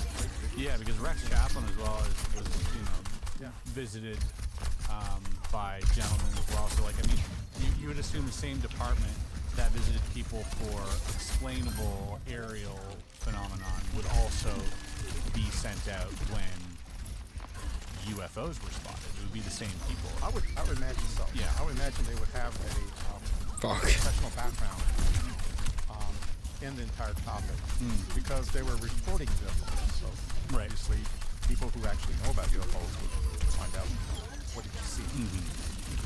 So they were reporting these aircraft as UFOs. Now, unlike the Air Force, which encourages you to believe they're UFOs, CIA did not. They did not dissuade their belief that it's they the were Reaper UFOs. again. And But they this time he's a Sombra. act like MUFON investigators in the sense that they would take in the data. Right. We just want to know what you saw. We're going to take in the data. Thank you very much. Yeah. Thank you for your patriotism in reporting this to the government, so forth and so on, right? Yeah. But we didn't. You didn't give them a cover story. We did not give them a cover story. We just wanted to know what they saw. If they saw a UFO, fine. Yeah. But they didn't. CIA did not deliberately tell people Oh, fuck. Don't say anything. Don't say Yeah. No. Okay. We just want the information. So that occurred throughout the 50s during the U2 program and through the 60s up to 64 when we actually deployed the A-12 operationally. Mid-60s, I would say. So that was. And that's what the seminar was about up until then. Up until then, yeah. And so, yeah, he said, but 1 in 10, Gerald K. Haynes said 1 in 10 were UFOs. We have case files of real UFOs. The 1 in 10 sightings were actual UFOs. That's a high number. 10%. Yeah. And so, going back and thinking about, wow, you know, CIA knew there was something up there that were real UFOs. This is like more of the public side of CIA. It's still classified side of CIA, but not the program side. Sure. Of CIA. Yeah. Right. Yeah, it's not deep. It's not deep. It's just interesting information that you saw a UFO, and that 10% of them couldn't be explained. Yeah. So the second part of that discussion was about beings, that there were aliens, there were actual aliens, and that they were able to collect DNA from aliens. And that's when they discovered, this didn't happen in 47, it happened later. Probably they had tissue samples or whatever. I'm sorry, Hog. Stored. And they were able to recover DNA. And when we discovered how to sequence the human genome, we sequenced the alien DNA. And we discovered that there are markers in there that look very human. Even hybrids. That what looks like an alien has, for some reason, has human genetic markers in their DNA, in the genome. And so I found that to be interesting. And to answer your question, that's when I thought, this sounds pretty classified to me. This is coming from a CIA historian. The CIA. But that comes with some weight behind it. This isn't going to a UFO conference and you know, somebody like me going up there and talking about hybrids. This is an official CIA historian with background, with checked credentials, with clearances, telling a group of other individuals from universities, from different departments in the defense, intelligence agencies about hybridization programs. Right, and I would say this, I would preface that with, like, I don't think there were other members of the intelligence community there. I think there were only CIA officers and these postdocs. Gotcha. That were responsible. Do you think now, we're going to go more into this hybrid thing because I want to hear what they had to say about that. It's very fascinating. But do you think at any point before we get into this that you might have been led into some weird honey trap situation where they give you passage material? Do you think that, because I know a lot of the audience is going to be like, oh, maybe this is a whole setup or something. Did that ever cross your mind? Did that ever Never feel? crossed my mind. Never crossed my mind. No. Yeah. It didn't feel like that at all. Okay. Not at all. Because when there's passage material, we actually read into the passage material. And my explanation for that is this, that I was involved in some covert programs. And it required me to be overseas, undercover, with a different name, complete different biography, complete different history. Sit overseas with actual documents. And I was told that if you're stopped, even by customs when you're coming back to the United States or the other customs of the foreign country you're going to, that we want you to have a cover story. You have to have a cover legend. And you can use these cover legends depending on the circumstances. So I was given the passage material to pass on. And also, I would say that because of the nature of that symposium, I discounted that completely because of who was there. Understood. And what was everyone else's reaction to this news? I was surprised that there was no reaction. Huh. And I didn't even have a reaction. I just took it all in. I thought to myself, sounds a little classified to me, but I was interested in what Joel Haynes has to say about the hybridization, alien DNA, CIA's interest in aliens. Okay, let's get into this a little bit more because now this is becoming very, very, very interesting because this connects to so many other stories of experiences and everything else. So the CIA is basically giving this presentation in an unofficial, in an unclassified capacity about sequences in the DNA of the Roswell aliens that are connecting human DNA. I assume they were Roswell aliens. I would say they were non-humans. They were non-human. Non-humans. The Roswell Damn, crash, he yes, fucked other himself. retrievals, I don't know. Okay. But the key phrase that Joel Haynes used was, since World War II, after World War II, we were interested in alien DNA, particularly found in humans. At that time, I didn't know anything about magenta. I had no knowledge of magenta, of that craft, and that retrieval. I had no knowledge that we may have had the craft itself with, as David Grush would call, bioweapons on board. He said after World War II. So that's, in hindsight, makes sense that, okay, maybe, that's where it came from, or other retrievals. Guys, we gotta get to Diamond this match PLS. Beings on board. Yeah, because allegedly the crash in Italy, in Magenta, GS. which happened in GGS. 33, GGS. wasn't sent to the United States No. until Pope Pius WB. agreed to send it in 45. Yeah, right? 44, 45. 44, 45. So that would have been what he was talking about. But didn't, and maybe I'm mistaken here, but I heard, and this is uncorroborated evidence, or speculative at best, I can but smell that it. the beings on board of the Magenta craft were humanoid looking. They were like tall blondes. So I hear. Was that at all mentioned during the symposium? No. Was the type of alien mentioned? No. Okay. Oh, in my mind, I was thinking of I didn't traditional, realize I'll call traditional gray. this event was being. going on. That's what I had in my mind. Overwatch But anniversary. no, he didn't mention exactly what kind of being. But what he said about their interest, CIA's interest in these beings, and I gotta play games in a human group. DNA in their genome. So, if anybody's That's out what he said there, afterwards, since I'm rang all streaming, I kinds of would, like, oh, this sounds I really appreciate classified. all of you. And that was CIA had a but I would program very much, maybe a little bit more appreciate trace you guys this if I can alien get DNA somebody to play 10 games in with. certain families. That's all I need. In the United States. And he mentioned a particular region that this research occurred And in then the a northeast couple games for United that. States. He won't go any further than that. Gross. That certain families, and particularly their children, were of interest to CIA. Now, I didn't know what to make of it back then. But you start talking about the GATE program and subsequent studies of children and their capabilities and their abilities to do certain psionic things. That now comes to my mind since that was brought out more recently. So the CIA was interested in potentially tracking the activity of hybrids, human-alien hybrids, in the United States. That and going back in their lineage as In well. their lineage. Right, and going back in their ancestry as well. I don't know how they collected this DNA.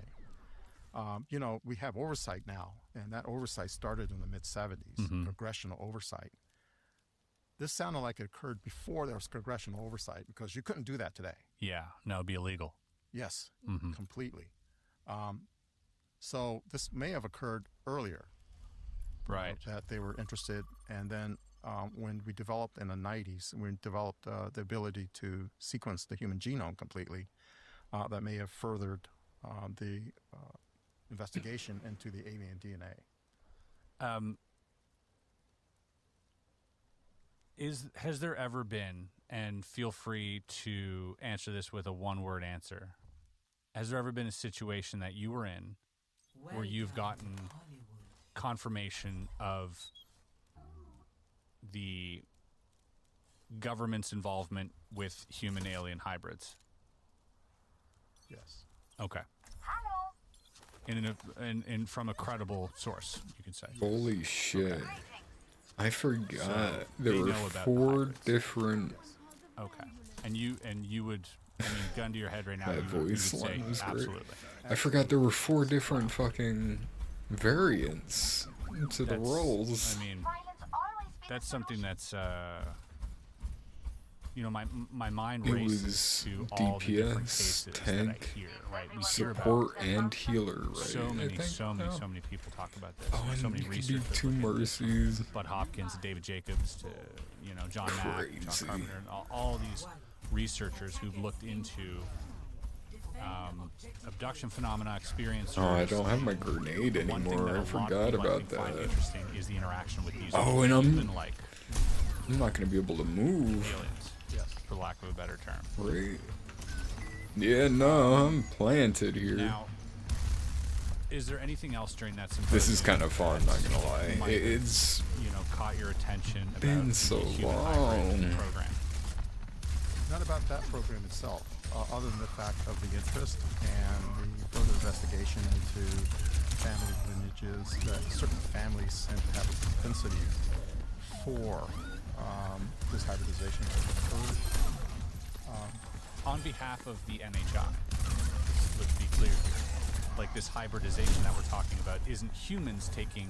No, it's like maybe in their family's history they were taken. Right.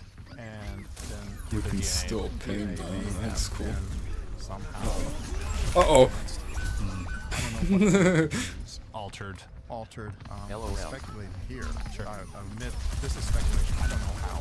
Whoa, and he shoots way faster. Versed in anything to do with genetics. I'm not a scientist about genetics. I don't know. But this seems to have been a history of certain families having certain DNA of interest now to CIA because of the alien connection to that DNA.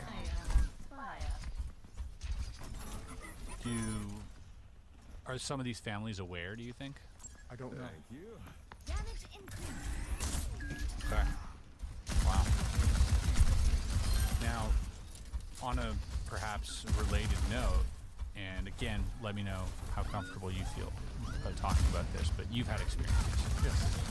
From a young age. Yes. If you're willing, would you be willing to open up a little bit about what those experiences were like and what the interactions were like? Damn it. Sure. Okay. Oh, and I'm back again. I won't say it's an experience in the traditional sense of experiencers with basically non-humans. Oh no. So my first Bye, Mercy. occurred when I was 4 years old. Bye, Hanzo. I saw through a telescope for the first time in my young life. And I was fascinated by what I saw. Stars, planets, the moon. And I felt like I I haven't belonged used out there. my tank config yet. I had this feeling And I'm of back belonging again. to go out there. Because that's my home. I don't know why I'm here at a young age. And then I recall being taken somewhere. And it seemed like I don't know if it was a dream or it actually occurred. But I was Damn, and it was a hold. You held it. To a home. That's kind of nice. I wish they would bring the hold to heal back. It's really weird the way it is now. I would say the late 50s, early 60s. It wasn't the late 50s, early 60s ranch. Oh fuck! Oh fuck! I gotta get up! I gotta get up! Holy shit! Victorian home in the sense that you know, it had the turret on one side, wraparound porch. It looked like something from the 1890s, early 1900s. And I was led by a woman, not my mother, going through the gate.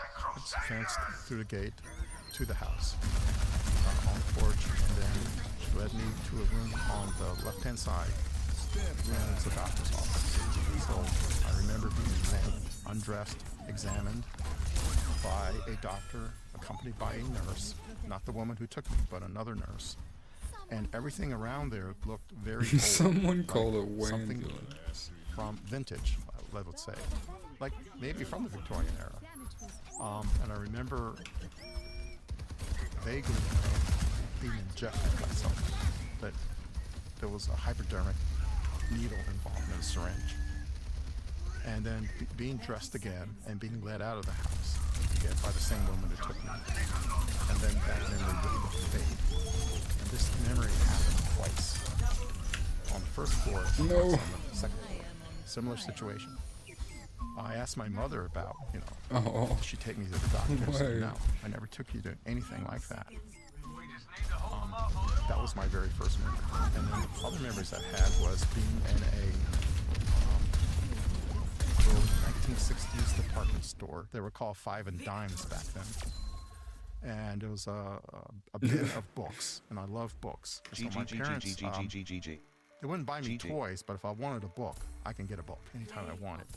So I was thumbing through these books, and one book I opened, I recall vividly, as I opened this book on this page, on the lower left-hand side, there was a drawing of a caveman and a cave woman holding a human baby up. The woman was holding a human baby up.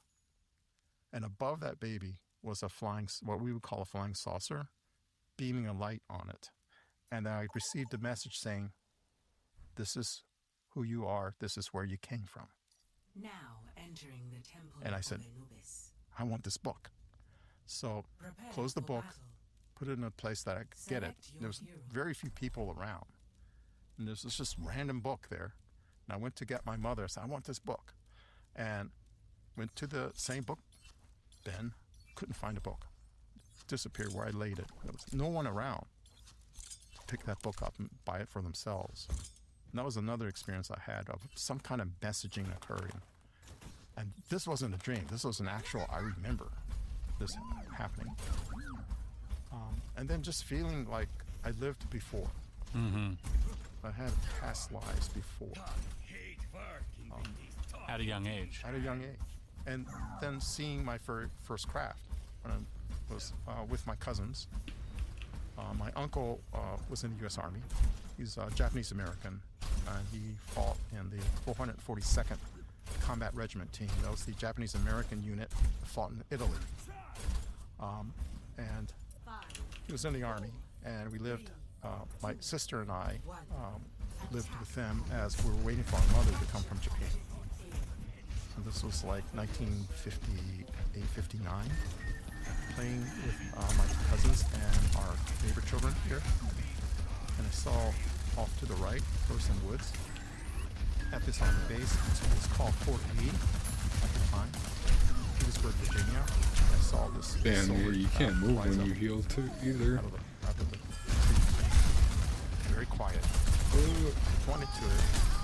Showed my cousins and pointed to the neighbor children. Look at that over there, you know. I saw it playing, and they couldn't see a thing. They couldn't see it. They couldn't see it. It wasn't a dirigible or anything like that. There's no propulsion. There was no gondola. What was the shape? Like an oval. Yeah, like an oval. Yeah. Huh. Yeah. And it was just rising slowly, and it just fell. But they couldn't see it. And I saw it as plain as can be that it's an actual object. They couldn't see it. That was my first craft sighting. Constructed craft. How old were you then? I was 5 years old. Wow. You remember that vividly? Vividly remember that. Now, the examination I described, the medical examination, that occurred when I was around 6. Mm-hmm. And the past life experiences were around 7. Okay. And after that past life experience at 7, I started getting feelings of like, I kind of knew where my future life would be like. And I had an interest in being in the Navy. I wanted to join the Navy, see the world. I wanted to join the Navy. And then in junior high school, I had to write an essay on what would you want to be when you grow up, kind of thing. And I said, I want to be a spy. And I thought that I was going to be a spy. And things fell into place in my life where one after the other, things started occurring. Not because I planned them, but it was the free will path I took happened to coincide with what I felt. Oh, yeah. I didn't realize it would lead me there, but everything I did led up to my career at CIA and all the things I experienced professionally and personally while I was at CIA. Do you think that was a path that was laid out for you, or is that a path that you laid out for yourself on some subconscious level? I would say that I laid it out for myself. I feel like I practiced free will. Opportunities were presented to me. I took those opportunities. so taking those opportunities, it led me to where I need to be. So you manifested it. I would say, Yeah. manifested it, but not consciously, not right to the point that, I'm going to study these subjects in school, and I'm going to do this, and I'm going to do that, because I want that job. That didn't happen. Things fell into place where that occurred. Okay. Yeah. I mean, that makes a lot of sense to me. We talked a little bit about this at lunch too, where I also feel that it's almost like a future memory. Like, it's so clear, it almost seems like a memory, but it's like this vision, and it just seems sort of like friction-free in your way to get there. So yeah, that makes a lot of sense to me. So okay, in junior high, and then any other run-ins subsequent to this? Well, when I was in the Navy, I happened to sign up for a particular rate, as we call them in the Navy, a particular job, and trade for it, dealing with electronic warfare. Signals analysis, basically. So electronic warfare on ships. And that led me to my very first clearance. I had a secret level clearance. And I also was put on the Personal Reliability Program, PRT, because the ships back then, destroyers and frigates, carried nuclear weapons on board. I see. And so I was a guard for nuclear weapons. That was one of my collateral duties, was to guard nuclear weapons. And it was there that, on my first ship, a movie came out. It was called 3 Days of the Condor, starring Robert Redford and I forget the actress's name. Now entering. I know people out there are screaming the name, but Faye Dunaway. Oh, okay. Yeah, Robert Redford and Faye But Dunaway. And of course, the story was that Robert Redford was a CIA officer working as a researcher of open source materials, trying to discern whether the open source materials may have contained classified information. And that little station got wiped out, as the story goes, and so forth and so on. One shot. But it was during the course of that movie, I was with my other shipmates watching the movie. There were some very attractive women behind us, maybe a row or two behind. And there was a scene where Robert Redford picked up the phone and called the operator at Langley and played back some tones. And the Langley operator said, okay, that number is da-da-da-da-da. And I thought that was so cool. And the women behind us, very attractive, saying, that is so cool. That is so awesome. And I go, that's my job. I need a job that women find cool. Okay. And so, at that time I wasn't thinking, in terms of, joining CIA, because that's what I wanted to do. Sure. But it was just coincided with that. Yeah. That's what I wanted to do. And I told my shipmates, I'm going to be in the CIA someday. And they laughed at me. Oh, sure you are. No, you don't. I see myself walking down the hallways of CIA. Wow. I see it. I visualize it. I can see that happening. And eventually it turned out that way. That what I did in the Navy was of interest to CIA, to the point that my senior year in college at George Washington University, I majored in political science. There was an ad in the Washington Post recruiting military signal personnel. If you get signals intelligence in the military, call us, write to us. We're interested in hiring you. And I responded to that ad. And that set in motion the process of applying for that particular job in CIA. Wow. So during your time at the CIA, 25 years is a long time, John. That's a long time. Not really. No, there's been other officers who served. Okay. Well, 5 years seems to be the average limit. If you ask Lou Elizondo, 25 years. I got Jim the Semivan, jump 25 right. years. That's right. Me, 25 years. That's about as much That's all I wanted. I would say. No one can hide from light. Okay, well put. But that does seem like a long time to be at a particular office that deals with so much sensitive information. it's like drinking out of a fire hose every day. Like, you got all this stuff that you have to compartmentalize. You have to judge whether or not, you know, there's so many variables and so many things on the line, including people's lives and everything else. So it's a big responsibility. But out of those, in that 25 years, did you encounter anyone within the agency that you knew for sure was read into one of the deeper programs? No one can hide from my sight. Okay. Did you have a lot of interactions with this person? You did. And was there any point, was there groundbreaking information given to you by these? No, because I refused to get that groundbreaking information. Other than the gentleman's name is Pete. Okay. His first name is Pete. He was in my parent office. He was the subject matter expert responsible for gathering other subject matter experts within CIA to go to the whole computer. And he wanted to read me out, and I said, I'm not that interested. But the other person... You're being a dick. Well, his name is Perry. No one can hide from my Hi there, Perry. I can say that he was CIA's UAP Task Force Liaison Officer. I see. He is the David Grush equivalent for CIA. Wow. And I know that he's led TDY, or temporary duty, trips to Area 51 from this one particular branch that seems to deal with this subject matter. Oh no! I don't want to call out the branch names. I think it's still active, but it's in my parent office. It was in my parent office, and so it was him. And buddy, what the fuck are you doing? And then there was Undersea. There's another gentleman. Buddy, his first name is I'll Ken. beat you. Last initial to a M. bloody So pulp, Perry cat. O, and Ken M. I'll pinch you. He was Undersea, and the Undersea guy, I was supposed to be read into what I now know as NURO, the National Undersea or Underwater Reconnaissance Office. It's the undersea equivalent of NRO.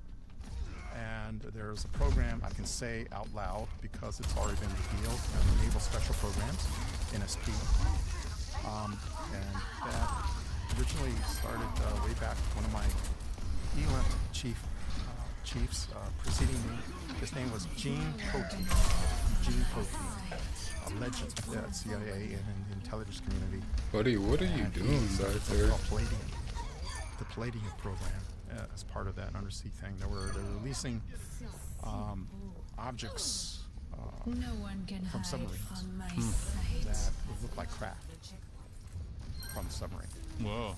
That was the Palladium program. It was designed to be a countermeasure against radars.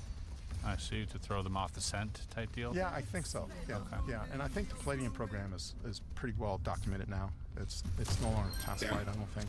I think you can search it and find out more information about it. But yeah, but he was the control officer for that particular Pentagon SAP, Special Access Program.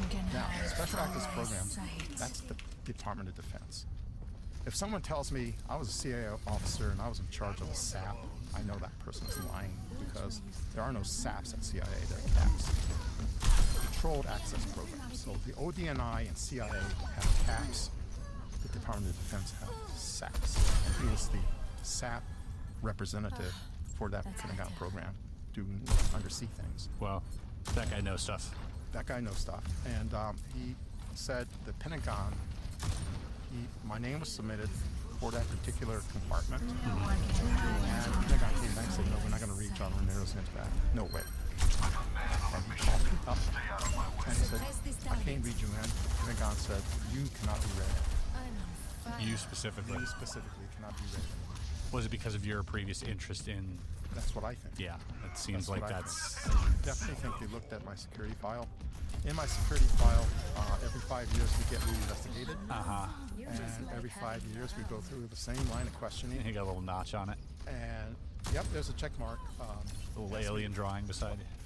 what are your hobbies? You know, what do you like to do? What interests you? And I said, I'm interested in UFOs. And one of my things I like to do is listen to Art Bell, Coast to Coast AM. I love that stuff. You know? Yeah. And giant red flag. That was in my security profile. That was my interest, and I reported that several times. Also in my security profile was the fact that I attended UFO conferences on my own. Yes. This is because I had a personal interest, and I paid my own way. Yes. For flights, hotels, accommodations. The only thing I needed was CIA permission. Right. And so, in the Office of Security at CIA, there was something called the External Activities Branch. External Activities Branch, anytime you go overseas or take a trip or out of the Washington, D.C. area, you have to report yourself. No matter what. No matter what. You can go on a vacation to Hawaii. Yeah. And you're out of the Washington, D.C. area. No you one have to can report hide the fact from that you're going my on this vacation. It's like the CIA's version of TSA. Yeah. Yeah. That's a good way to put it. Okay. Before there was a TSA, there was CIA External Activities. You have to report. And if you don't report, and later it comes up in a reinvestigation that you went on this trip and you didn't report, you get in a lot of trouble. Okay. So what else did you not report? See, that's the line of questioning they go when you withhold information from CIA during a reinvestigation. They want to know, why did you do that? Interesting. What else did you not report? What else are you hiding? Yeah. So it behooves you to think like you're in a professional booth and confess all your sins to mother security or father security. You know, CIA, forgive me for my sins. Yeah. And they probably have all that now with telephones anyways. I mean, it's so probably gotten way more sophisticated. Right. So, so they knew about that. And so that I think that's why I wasn't allowed to be read into that department.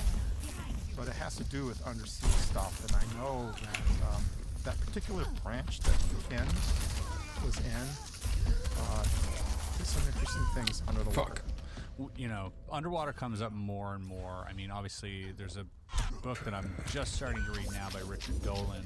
He put out on the history of USOs. And, you know, formerly, I was also looking into this alleged whistleblower that came forward on one of these forums, talking about mobile construction units underwater, fast-moving, large objects.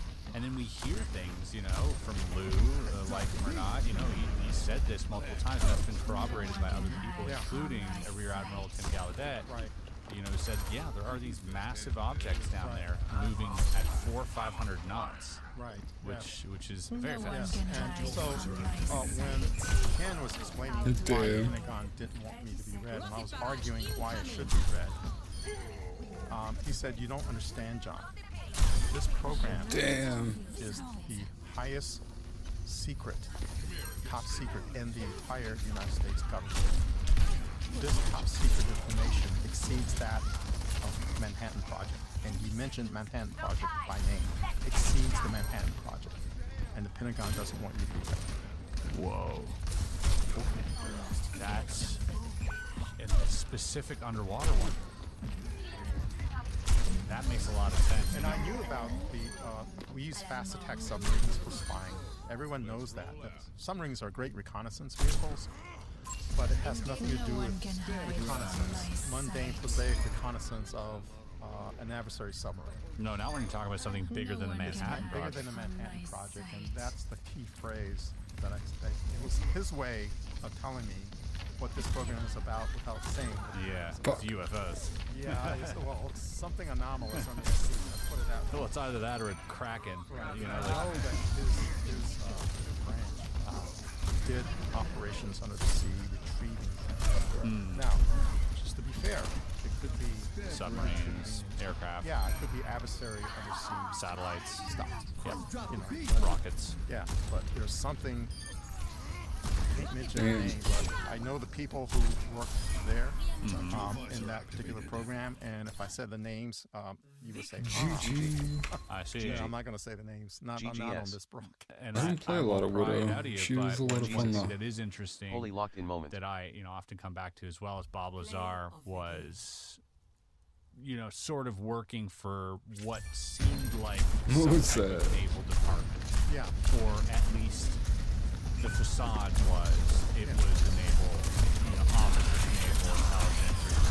Department of Naval Intelligence, which there is doesn't an exist. Office of And Naval then I Intelligence. shot him in There the isn't a head. Department of Naval Intelligence, but I will tell you this, that when I was at CIA, I had a cover legend that I could use when I go on TDYs to conferences or whatever, and I was assigned to a Pentagon No office that did way not they have exist. prop And I hunt had an ID card with in my photo on it Overwatch. and everything looks like a real legitimate I'm gonna Pentagon play a identification. round of this and see how it and is. I've never was played on the flip Overwatch side of proper. that, there was a signature of my supervisor, a phone number to call, all this stuff. And if you call that phone number and ask about me, because my true name was on the front of that card, my picture, do you have John Ramirez working for you? And person to answer will verify the fact that I worked for that Pentagon office. When you, in fact, did not. When in fact I did not. Yeah. So talking about Bob Lazar, he could be in a similar situation where he was assigned to a non-existent cover office that looked legitimate. Sounds the same. Yeah, to the untrained eye, to someone who's not well versed in the Department of Defense, that looks legit. Yeah. You know, and the reason why I use that card is so I can get government rates for hotels and flights. Yeah. You know, that's how we used it, and it was something to flash. It's a flash ID to make you look legitimate. Right.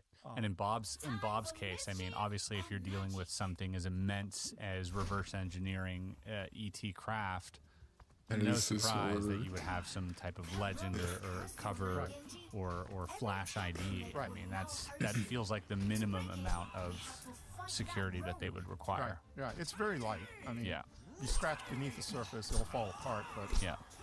the idea was not to gain entry into another government or Pentagon base, because I have something called a CAC it card, hurts. Common Access Card, that we were given, and so I could use that card to get into a DoD facility. And people in the DoD would know what a CAC card is. I don't know if they still use them, but I was assigned one. So it made me look like a Pentagon employee, even though I wasn't. Yeah. But this was a little bit Ow. in depth. You know, this was a real card that that could gain me access into actual facilities. Right. I mean, on par for being a spy, I think. You know. Can which you is I would go expect through something like the that if I were a spy. But where's my when they're a secret ID? player? Let's shift a little bit into something. First, I want to ask, just like off the top of my head, just something I'm really interested in. Has there ever been any talk, stories, or anything that you can share on Wright-Patterson Airfield that you heard by the water coolers? Not when I was at CIA. I heard more about Wright-Pat after I left CIA and got involved in this topic at all. Back then, Wright-Pat, was Air Force Base, and I dealt with Foreign Technology Division, and then it was called NASIC. It had a few names in between.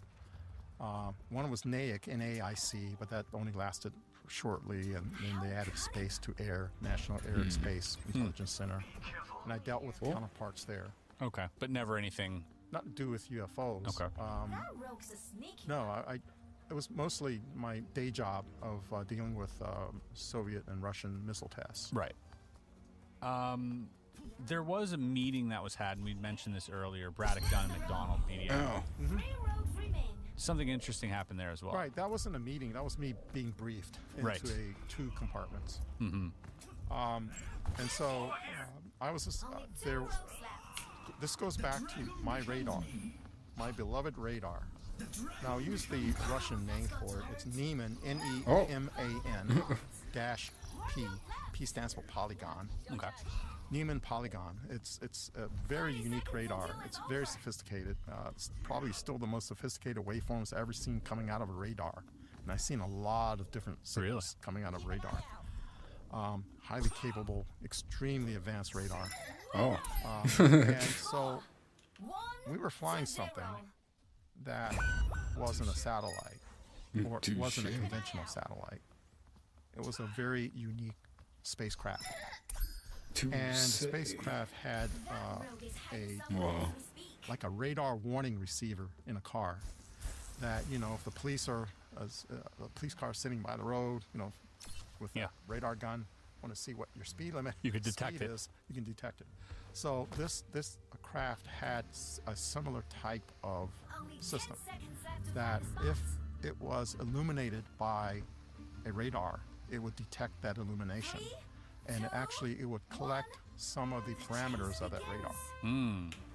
So you can further, it's not just a blip, you know, you can further identify it by looking at the parameters. I don't know how well this is gonna work.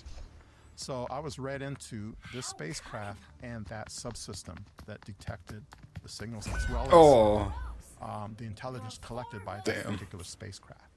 It's dealt with intelligence, Now we surveillance, can and get some ideas. But How did this guy get all the way up there? What did it look like? It looked like an egg. Tapered.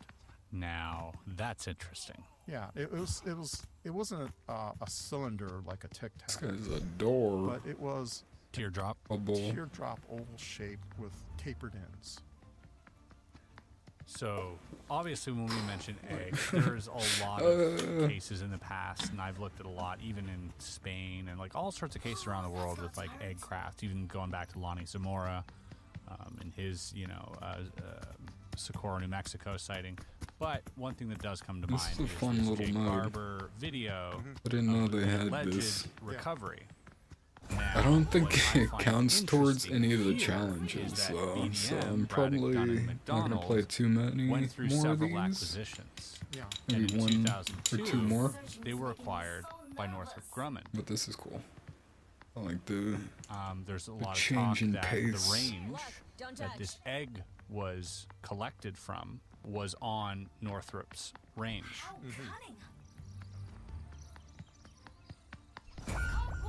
Do you think that Jake Barber is aware that the craft that he collected was ours? I can't say it was ours or NHI. Right. I just know that the craft I was briefed into could not have landed. Because it was a spacecraft and it orbited. It was an orbital craft. That's a good rock in right space, there. Collecting That's a intelligence. nice boulder. Didn't have any landing gears or I capabilities. don't think so. I think it was, if it was deorbited, it would burn up in the atmosphere like anything else coming back from orbit into the Earth's atmosphere. It will just burn up. I'm starting to understand So it I a don't little think bit it more. was retrieved in that sense. It could not have been You retrieved. gotta listen out for I may Kiriko be wrong. voice lines, I I guess. find it really interesting that there's this giant coincidence. Yeah, yeah. You know what I mean? That we're talking about aircraft. We're also talking about the same location, the same company that deals with this. This all seems a little bit too, Right. closely knit. I would say this, that if you saw, and I saw the photographs of this particular spacecraft in a hangar. Rock on. Oh.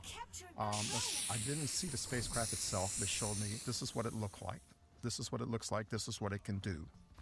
This is why we built it, and this is why we're interested in finding out whether it can be detected.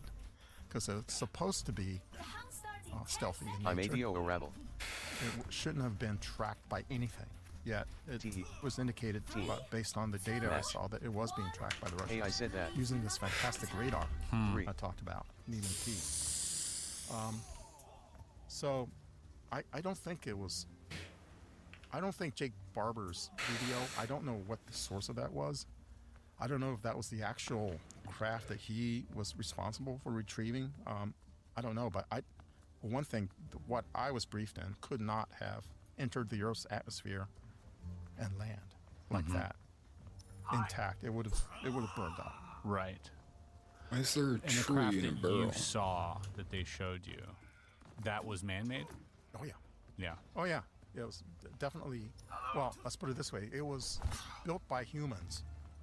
I have no idea what technology was inside the craft, other than I know that there was this radar warning component in it, and I know it took pictures, and I know that it wasn't supposed to be detected. Okay, well that's just interesting there. Another question that I had, I'm going to run through a few of these questions that I've been holding off on here while we've been chatting. Have you heard of Tim Taylor? Yes, I have. Yeah, have you ever had a run-in with him? Have you ever talked to him? No. Okay. No, I don't think I have. I had a LinkedIn Pro account for a while. Tim Taylor, I think he may have reached out to me, but I didn't really reciprocate. I think he just sent a hello message. Okay. Hi, how you doing, kind of thing. This was after I started doing my earlier podcast interviews. Yes. And he come back So he was interested in perhaps talking to you. Maybe. I don't know, but we didn't follow through, and so I can't say that I know him in any way. Mm-hmm. And where does remote viewing and that stuff fall in? Which category? Damn it. That's Mazint as That well? What the fuck? I would put it in the Mazint because there's a branch of Mazint that is like biological Mazint, or biometric Mazint. Biometric Mazint. Okay. And human brain Mazint is a real thing. It's signatures coming from the human brain. Whoa. And so that... They can measure that? Yeah, you can. I mean, Stanford University is... Yeah, but I mean, do you think they still do it? I would think so, yeah. So I think that it's still a field of study. Now I'm having fun. Because humans had magnetic sense at one time. Just like whales and cetaceans, you know, they could sense magnetic field changes in the earth, and they used these creatures use it to navigate. Mm-hmm. And every time there's some disruption, solar flares or whatever, that causes a disruption, they get lost and they beach themselves. Right. Because they get lost. And the humans, they detected that we have a dormant capability of doing that. Whether it's dormant or it was made dormant. I'll be right back. I'm gonna use the bathroom. Area of discussion. But humans had that. Pause this. All right, be right back.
Or still do, a dormant sense of Earth's magnetic field. Also, your human skin is a Mazint collector in that the sweat glands are helical antennas. So underneath your skin, there are little helical antennas, and they act like electromagnetic antennas, and they can measure the wavelength that your skin is able to detect. Huh. It's up in the like 400, 500 gigahertz range, up there, millimeter wave they call it. But you know, you think about how to affect a human being, zap them with that range of signals. And they start sweating? Start doing all kinds of things. Or you can use acoustic signatures, acoustic signals. You can make somebody sick. Mm-hmm. Or in the worst extreme, you can make them vomit. Oh my God! Because your abdominal cavity, there's a resonance there in the audio range. And you hit it with that audio range, all of a sudden things in there starts to quiver and you get physically sick. Well, if the people watching this video don't leave a like and a comment, I'm going to play one of those sounds. So. Yeah, and that goes back to AHI, the anomalous health incidents. Yeah. Havana syndrome. syndrome. They're probably utilizing that type of human asset as a weaponized version of it.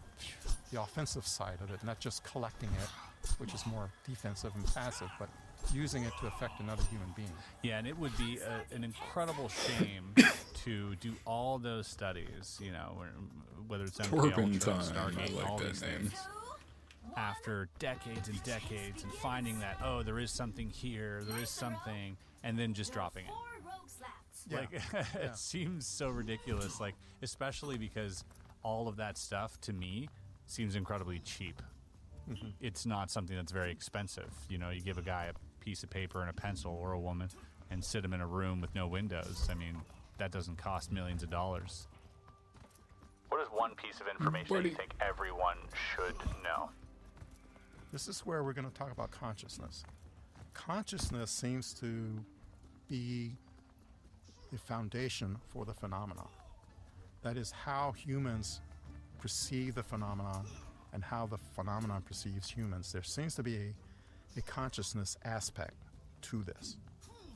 Aside from the nuts and bolts, even though UAPs may not have any nuts or bolts on the craft, we call it that, but the structured craft, aside from the structured craft, that's just physics, that's just mechanical engineering, that's just material science. That can be all figured out. But how it works, there seems to be a consciousness aspect to it that we don't quite understand.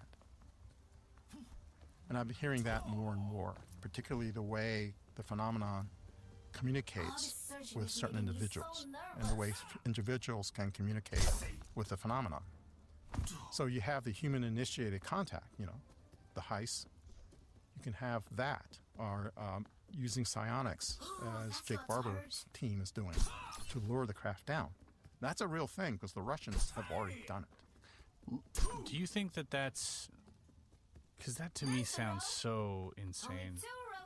Because I just struggle with that concept. Because if you were an intelligent species, arguably vastly more intelligent than the people who are quote-unquote summoning you or inviting you, fool me once, shame on you. But fool me twice, shame on me. These aren't fish. These are intelligent things. Surely they know that if they get in range, they're going to be taken down by some microwave cannon. I'd be hard-pressed to think that these intelligent beings would be willing to put themselves in a situation a second time to be drawn in.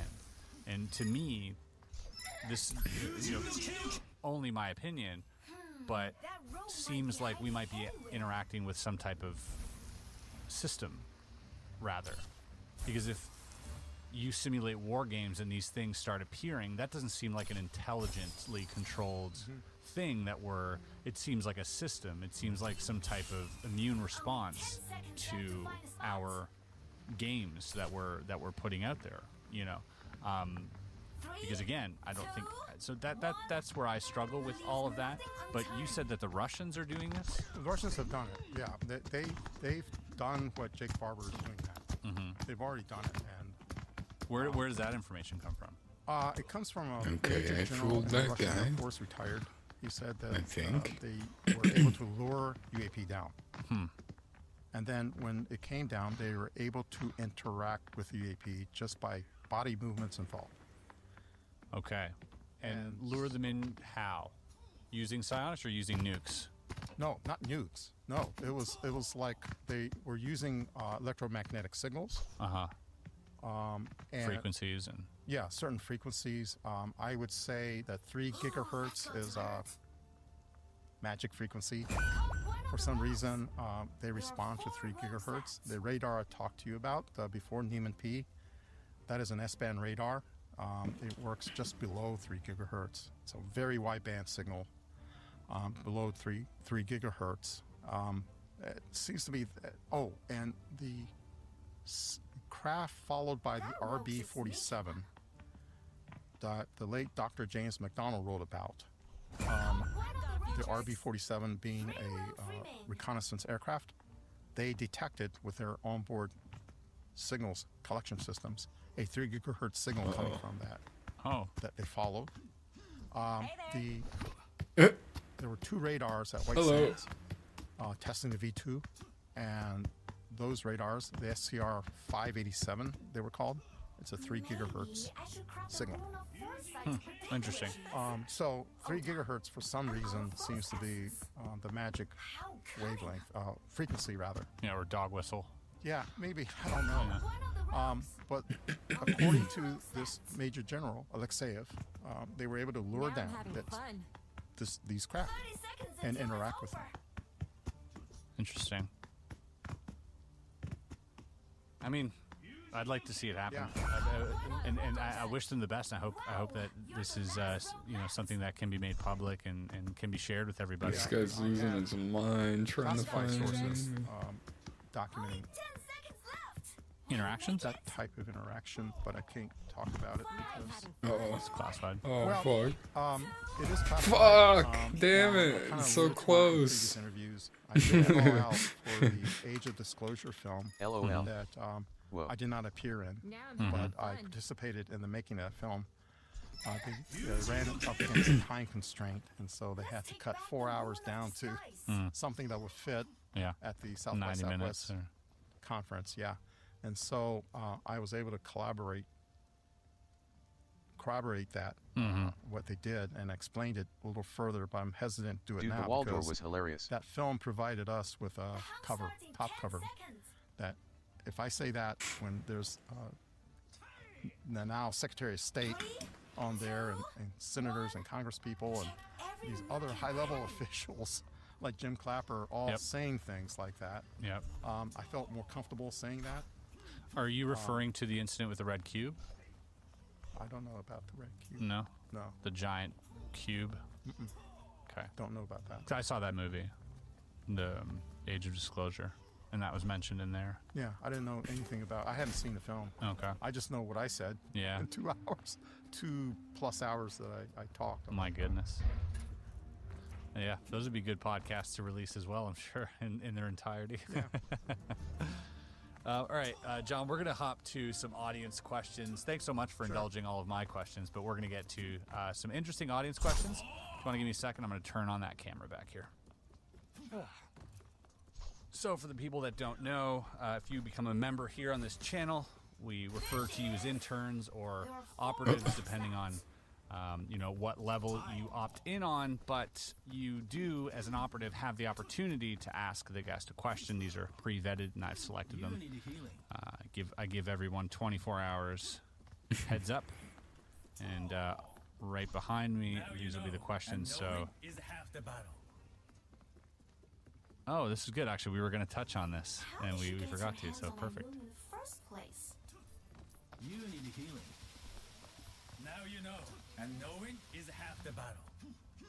Question is, what convinced you the 2027 revelation had to be made public despite your background in secrecy from Hobby? Well, first of all, I didn't bring that up in the environment I talked about. Oh, shit. There were government officials there that brought it up. And I didn't give it much thought because 2027 was mostly talked about in the channeling community, and I don't really follow the channel community in any kind of depth. Yeah, like Bashar recently talks about it a lot. Right, and I'm surprised that they are talking about it. But that question did come up, that discussion came up, and I'm telling you what I told them, is I have no idea. I don't know. Ask the channelers. about it. Ask Chris Bledsoe. Ask Anjali Schultz. Any channeler, just talk to them. I love They seem to doing know that something. combo. I don't. But they Voice press me lines. for my Damn. and it's just an opinion, right? Oh, Of were something they? that is out in social media. Sure. All right, so it's not secret Mhm. in any sense. Yeah. It's Wait. just a topic that's coming up in the public domain. So I gave them my opinion. And I said, Where well, is I don't that? know. But Is that in here? what is your hope? What I do swear you it's in hope here. for Yeah. 127. That They gave kind of phrasing. us the slip. So, well, It was in my here. personal hope is that Crazy. maybe they'll show up. I don't know. Maybe the NHI will show up in 2027. That's my hope. That's I'm just gonna be call some it flowers. a year they show up. The arrival year, let's say. And let's say they do arrive. Well, wouldn't it behoove you guys in government to start disclosing what you guys know about the phenomenon now? And this is in 2022. 5 years from now, if they do show up, then people won't be like fearful or surprised. I would like to get back into you the won't have spawn this room. catastrophic revelation coming forward. That means I gotta. Prepare now the people. Share all the information you can so that if they, Get the NHI, past show up, these dopes. then we are prepared for it. Because I told them, you guys don't control disclosure. They do. They can show up tomorrow. Very true. That's a very And good point. What are you going to say then? Yeah. Oh, shoot. Yeah, we knew about this for since, after World War II. We're sorry we didn't tell you about it. We lied to you about it. That's not a good optic there. Reveal what you know now. Yeah. So it's not a secret. There's no secret about 2027. So the environment was actually a skiff. But a skiff is, you don't have to have a top secret clearance to walk into a skiff. You can walk into a skiff. But you can only talk about unclassified things in a skiff, right? It's up to top secret. And anything below that, and below that is unclassified. And this is nothing of any kind of classification. Hearsay at this point. I would say hearsay is a good way to phrase it. Yeah. But I don't know what's going to happen in Damn. 2027. The only thing I'm concerned about 2027 is I'm a big NFL fan. I love American football, right? And I know in 2027 that my favorite team, the Washington Commanders, will be the host team for the NFL draft in Washington, D.C. in 2027. I plan to be there. So that's a big deal. That's a big deal to me. So that's what's happening in 2027. Yeah. You heard it here Yeah. first. Washington Commanders is the host team Oh for my the NFL God. draft in Washington, D.C. in 2027. Yeah. And I Well, hope to be there. I can tell you for sure, we will not be asking you about 2027, 2028. So that you can take to the bank. Here's another one here. Crazy. Whole ass shark walking around.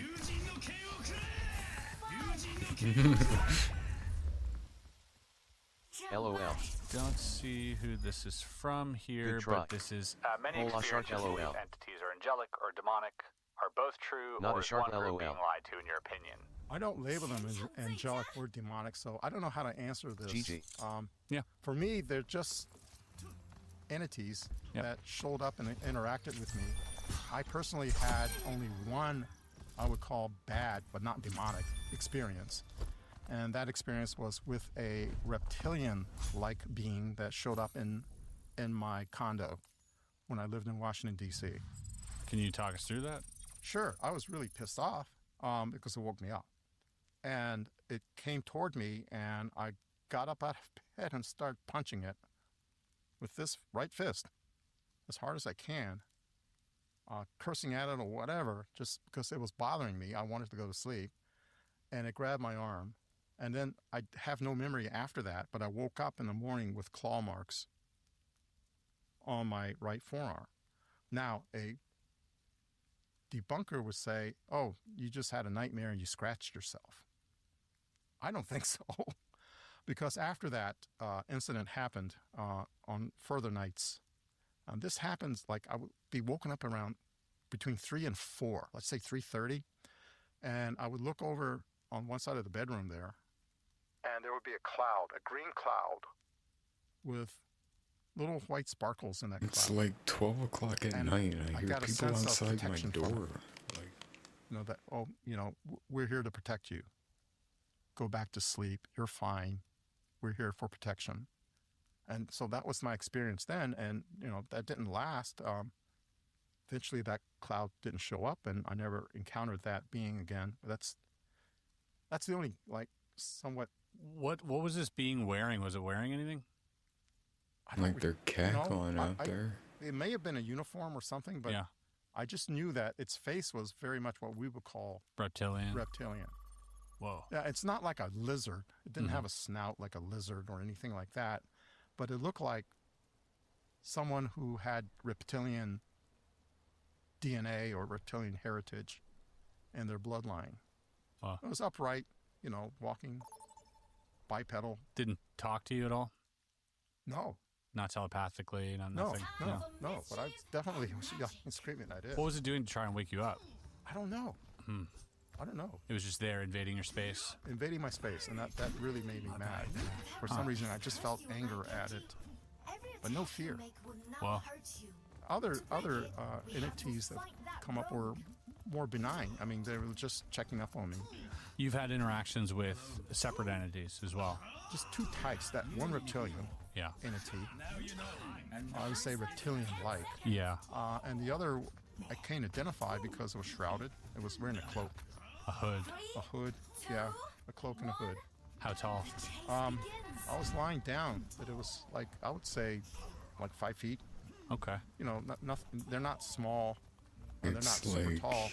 They're not Nordic. nearly 1 o'clock in the morning. But, it was a shrouded, wearing a cloak. And I hear kind of these shrouded. people I couldn't see its outside. face.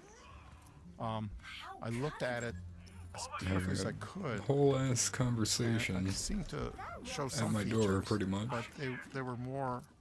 Fucking it seemed weird. like it had facial features, like a humanoid, but not humanoid. Not like what people describe as Nordic, which is very, very human-like. Yeah. It wasn't like that. So human-like, but not quite. Yeah. Huh. Yeah. And these are the beings that I encountered more often. This has happened more than once. Oh yes. These are my beings. I That thought you left the visit room, me. TT. Really? And the most current time I was visited was in the Tucson area where I live. I just moved away from Charlotte, North Carolina. Moved into the Tucson area, and they showed up one night, and I woke up. I came back. I was the first one you stunned. We just want to let you know that we know you moved. And so, Whoa, creepy. You're fine. We know you moved. We just want to let you know we know you moved. What are some other interactions that you've had with them? Have they talked to you? Have they given you information? I think it was They- you anyway. No, They just show up? They just show up, and it seemed like I was examined or somehow, I get the feeling we're just checking up on you. Go back to sleep, you're fine. We're just checking to see you're fine, That kind of thing. It's almost like monitoring me to see how I was.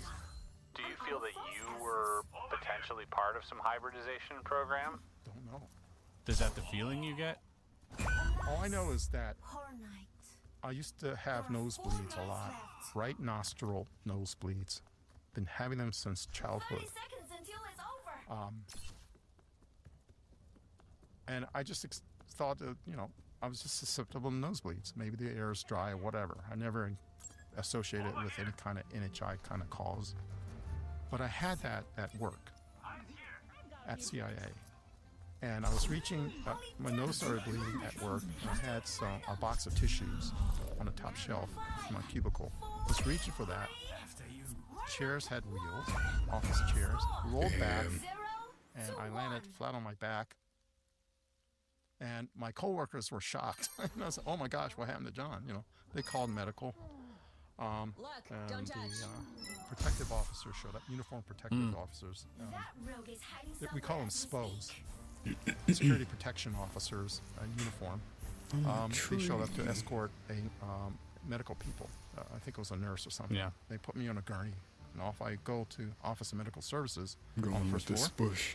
And I was examined by a doctor. First, they took an X-ray. I took an X-ray, and they got the results of the X-ray, and they go, "Have you ever had a bad accident?" said, no. So they, looks like you had an accident. Did you ever have surgery? I think that looks right. And then so, well, let's look at your nose. And so I lay back down, and they looked at my nose. Perfect. You know, and they go, have you ever had surgery in your nostril? Find symmetry where there is none. Because there's a surgical cut deep in your nostril. It is a surgical cut. As if I was operated on. Whoa. And, oh, there's some debris there. Can we remove that debris? And it's, sure, whatever, do whatever you want. And so let me call my colleagues. So there were 2 doctors now. And the other doctor, the second doctor, looked in my nose. Oh, yeah. And then they go off and have a sidebar, leaving me out of the conversation. This is at the CIA. Yeah, Office of Medical Services. They're talking, sidebar. They came back and said, yeah, we want, can we extract this debris? Yeah, you go away. Your stun's lagged my game dog. And we'll extract it, and then we'll cauterize, you know. They did something to my nose to close that surgical wound or whatever to stop it from bleeding. I don't know what happened to it at all. Your game lags my stun. And off they go. They had a sample of whatever they collected. MB dog. They closed the wound. Didn't have any nosebleeds after that. That's the good news.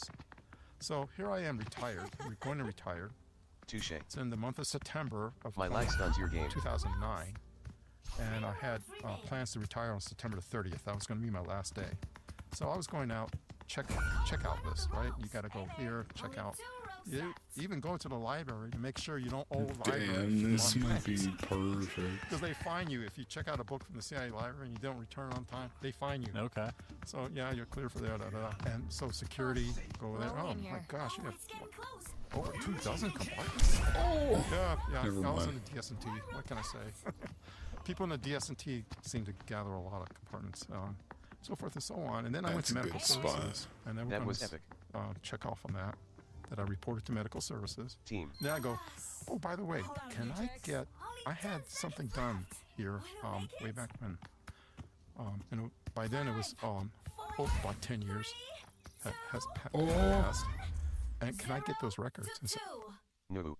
Sorry, your medical records are classified. Dang. You cannot have them. Okay. Wait, they classified your own medical records? They told me, yeah, you do not have access to your medical records. You do not? That doesn't make sense. It doesn't make sense. So I could get my medical records. I want to see what they found, or is there anything in there. They extracted something. Right. Now, I understand they don't give you your security file at all. That they keep. Because when you go through CIA what is using cheat/J? They talk to your friends and colleagues and neighbors, and they do the whole 9 yards thing. Yeah. And there could be detrimental information from a colleague. Sure. Saying, yeah, do you know, John likes to drink too much, and I was at a party and he was drunk. There could be stuff like that in there. Mm-hmm. Not that I drank too much. Sure, yeah. Or any less. Yeah. But, there's detrimental information from your colleagues, could be friends or whatever. Mm-hmm. Girlfriends. Yeah. So all that's in there. So they keep that. And that's there, I think, for 75 years, I understand. Okay. So, 75 years from 2009. Yeah. You can look at my security file maybe if you FOIA it. But my medical records, they won't give me.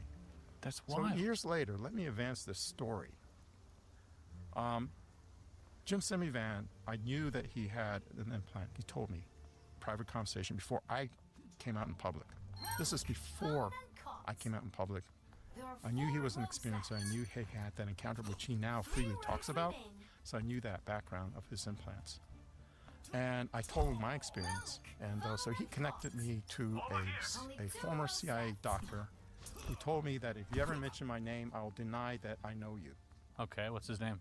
I'm not going to mention his name. Still deny that I know him. So I promise I won't mention your name. Okay.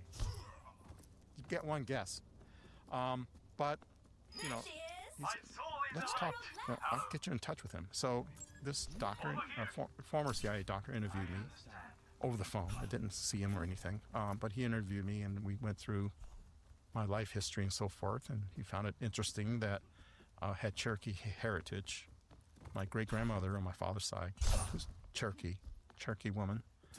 And he said, well, my gosh, I got to put you in a special file here. I said, why is that? He says, well, there's almost a one-to-one correlation between experiencers and two heritages. One is Cherokee Indian. The other is Celtic. And for some reason, experiencers who were special operators for the military or intelligence officers, they either have Celtic heritage or Cherokee Indian heritage, and they have experiences with the phenomenon. Well, that's interesting, right? So I told them about my what they did, and he said, "Well, here's what you do. You can use my full name. Here's my social security number, and here is just tell them that you know me and that I still have a contract or some kind of way to go back to the intelligence community. Jesus, y'all had me shaken. Let them know and ask them, do a HIPAA waiver, that is, that you can release the files, your medical files, to a third party, Release another the medical files. professional. Say you waive your HIPAA and release your files to me, but I won't be able to tell you what's in them. But at least I have it." So okay. So that was the end of that story. So he has them? I imagine so, because I did request. John, that's so messed up. Yeah, I don't know. That's your medical file. Right, yeah, but it's that's insane. I can't get my medical files. That makes no sense to me. So I asked Jim Semivan, said, "Were you able to get your medical files?" No. Good luck. No. So both of you had implants taken, essentially. Yeah, well, Jim is public about his. I mean, he knew that. I think it was done by a third party that's not associated with CIA. Right. There's another doctor. You get one guess for that doctor's name, who works with the CIA doctor. Okay. Just gave away who they are, but you do your own research. I'm not going to mention their names. They asked me not to. But Gun that's the way game, he but got in his removed. And Overwatch. my understanding is his wife had one too, and she kept hers in. So implants are real. Yeah. Implants are real. That's one thing a takeaway. Yeah. It's not a conspiracy theory, and hybrids are real. That's not a conspiracy theory. And you said, I mean, you saying hybrids are real, that's not a conspiracy theory. That is not based on the symposium that you went to. That is based on other intel that you can't talk about. That's correct. I cannot talk about that. Okay. I'm going to show you a picture here of, there's this lady that reached out to me. Shout out to Sheila. We had a phone call. And check this out.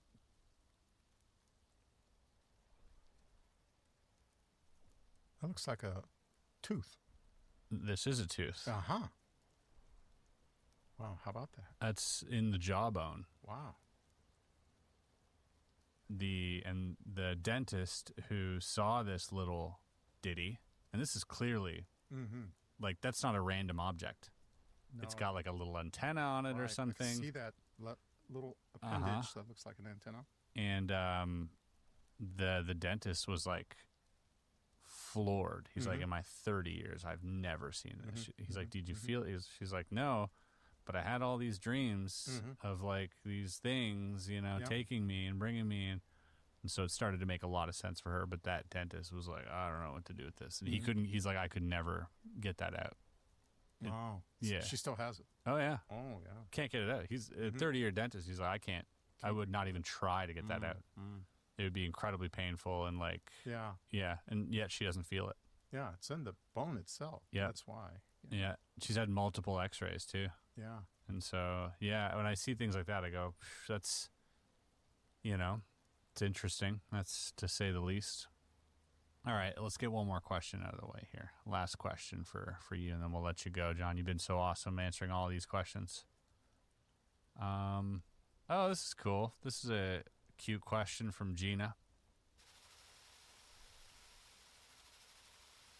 Yeah, maybe you have an opinion on this, maybe you don't. Gina asks, what do you think of the authenticity of the Lacerda file? Are you familiar with this?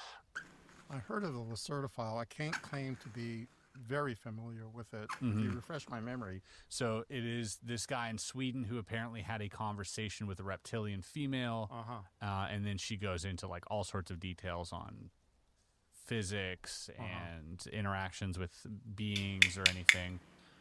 Are you familiar with that at all? Or yeah. I'm not, so no opinion. I can't answer that question thoroughly. I'm sorry. No, that's fair. I'll give you mine. I think I am higher conviction than I was when I was reading it that this might have happened. But that conviction still remains pretty low. Mm-hmm. It's just higher than it was, probably 20% at this point. But really interesting stuff was brought up. If you ever have a chance to look into it, it's a fun read. Mm-hmm. As a piece of fiction, highly entertaining. You know, and if you take it as truth, I mean, obviously world-shattering. But another all right, map. well, John, where can people find you? Oh wait, yeah, I'm playing the gun game Not physically, one. but online. Well, I only have one public social media presence, and that's with X. Okay. And my X handle, I actually use one of the Come the fuck on. Where this are is you the radar guys that actually hiding? tracked these objects that I'm back. raised their alert level. These domes of Pussy. light. Yeah, on the Russian side. It's Cool. Pechora, Pechora. Damn. LPAR.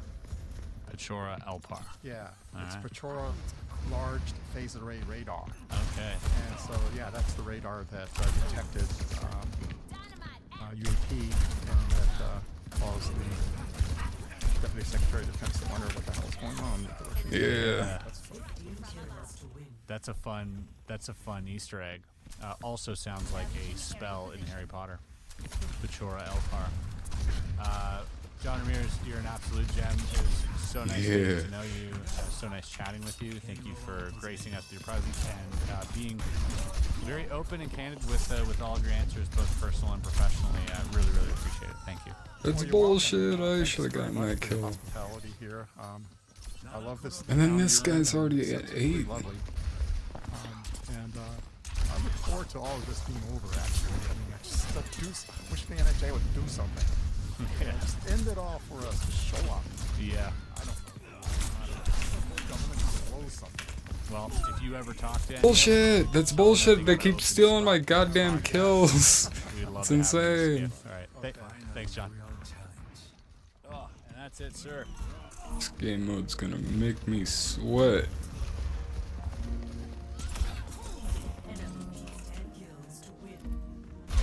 Cool.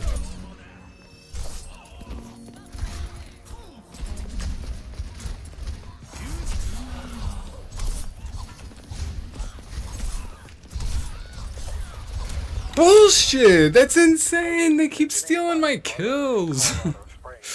Oh! I'm so mad. Yeah, give me your kill. That's mine now. Walking down towards us, my brother at the time was telling me how him and his friends saw some red orbs there. I'm really bad with Zenyatta. He said he really thought it was intelligent the way they were moving around. As we passed the old lady, she said, "You do see strange things on the mountain sometimes," and then headed further past us. We got about another half mile up the trail, and the same woman came walking from uphill and passed us again. We both just stopped stunned and watched her as she walked by. She tipped her hat and smiled, and then stepped into the woods. Come back here. Gentlemen, welcome back to another episode of Deep Fuck. My name is Chris Ramsey, and today we're going to be taking a little bit of a break from the. This mode's kind of annoying on these small ass maps. Roswell that told us that our souls are doomed to prison. Keep getting them low like that, and then somebody else steals them. Change it up a little bit. Now, two reasons behind that. One, I think if I keep Okay, reading the book, okay. at what point does it, become plagiarism? Like, I can't just read the entire book. It's definitely not my intellectual Okay, property, and you can kill them not from the something I grave and intended come on back. doing That's super fully. cool. I wanted to kind of dive into some of the meatier parts That was of a it. I pain think in we the were able to ass. do that now. If you want to know how the story turns out, definitely buy the book. It's something I've always left in the description. I don't even encourage you wanna guys to play check it out, that support mode the again. author, or at least his estate at this point. And I think it's time to move on to greener pastures, as they. I'm gonna grab a snack. I'll be right back.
they say. The second reason was I want to get into some other theories. I want to get into some other things. I feel like the longer we spend locked in on this singular idea of, you know, this being a prison planet and these bodies being sort of these containers for our souls, which may or may not be true, by the way. I think the more time we spend away from other things that might also be true that we should be looking into. Namely, and one thing that I wanted to get into on this channel, I think probably more than anything at all, was the idea of talking to experiencers. And that's something I want to do more and more. You know, the people that have really inspired me throughout this journey have been those who've worked, I think, closely with direct contact experiencers, or, you know, otherwise known as abductees in some cases. People like Bud Hopkins, John Mack, David Jacobs, even Linda Moulton Howe. I think if you want to know what the inside of a UFO looks like, you could talk to people like Bob Lazar, or perhaps other people working on the Legacy program. Or maybe, just maybe, you can hear out some of the tens of thousands of accounts of people who say that they were abducted and taken aboard these crafts. You know, I'm rereading the book Abductions by John Mack, who is a Harvard-trained psychiatrist, and he really has a good grasp on, obviously, the human mind. And he's, I think, someone you can really reference when it comes to the abductions, especially. Because he definitely tackled it from a skeptical point of view until he was faced with so much overwhelming human testimony and, you know, anecdotal evidence, but also physical evidence of, like, markings from these experiencers or abductees, that he was forced to broaden his worldview. And that's something that he really eloquently states in his book, is that there are three types of things, three types of directions you can go when you hear these accounts from these people. One, ignore it completely. Two, try to fit it into the current model that we have going. And that seems to be what most people end up doing is, oh, these people are just having a psychotic break, or experienced some physical trauma when they were younger, or are hallucinating, or have gone mad, or are making it up for money. This is how we fit that into our current model. Now, sometimes that might be the case. But when faced with so many cases of people who don't know each other, saying the same things that at the time were not reported on, were not publicly known or widely understood among, you know, the public, these very, very niche ideas and, frankly, procedures that were being done, you're forced to do the third thing. You're forced to broaden your current model, broaden your perception of your world. You have no choice. And that's something that John Mack faced. He felt, with the overwhelming evidence, I think he had 100 cases over 3 years before he wrote this book. And he was convinced beyond a shadow of a doubt that this was real. That we weren't just simply dealing with people who believed that it was real, that we were dealing with this being a reality. These people were of sound mind. Sure, some of them had traumas, some of them didn't. It wasn't a particular type of person. It was kind of all around the spectrum of human, as far as human characteristics and traits go. So really hard to pinpoint a psychological event on such a vast variety of people. Buddy, like what are you that. doing? You can't just paint it with a broad brushstroke. And so, yeah, he was forced to broaden his worldview and accept the fact that these instances of missing time, which is what he first got into with these individuals, was a result of some type of abduction by what seemed to be extraterrestrials. And today, folks, we are going to look at just that. Now, before we do, highly encourage you guys, leave a like, subscribe, hit the notification bell, or leave us a review over on Spotify if you're listening to this. All of those things are free, and they help this channel immensely. So if you want to show a little bit of appreciation, just do that. You don't have to do anything more. And if you want to take it a step further, head over to our shop at area52.shop. We got some cool merch there that also directly supports us. Everything is shipped out of here, and we take great pride in the things that we do. And lastly, if you want to take it even further, you can go ahead and become what we call an intern, otherwise known as joining the membership either here or on Patreon, where you get extra episodes, weekly vlogs, access to the book club, access to movie nights, so much more. All right. I think we paid the bills. Let's get into it. Today, we are going to be looking at a very special case. This came out on Reddit 4 years ago. So 2021, there was a Reddit post under the subreddit known as r/abductions.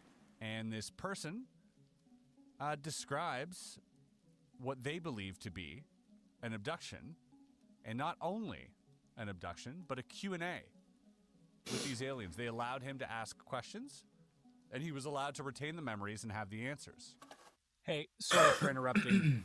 I accidentally keep calling this person a he. It's actually a she. I find that out later. I assumed it was a he. Don't know why. So small.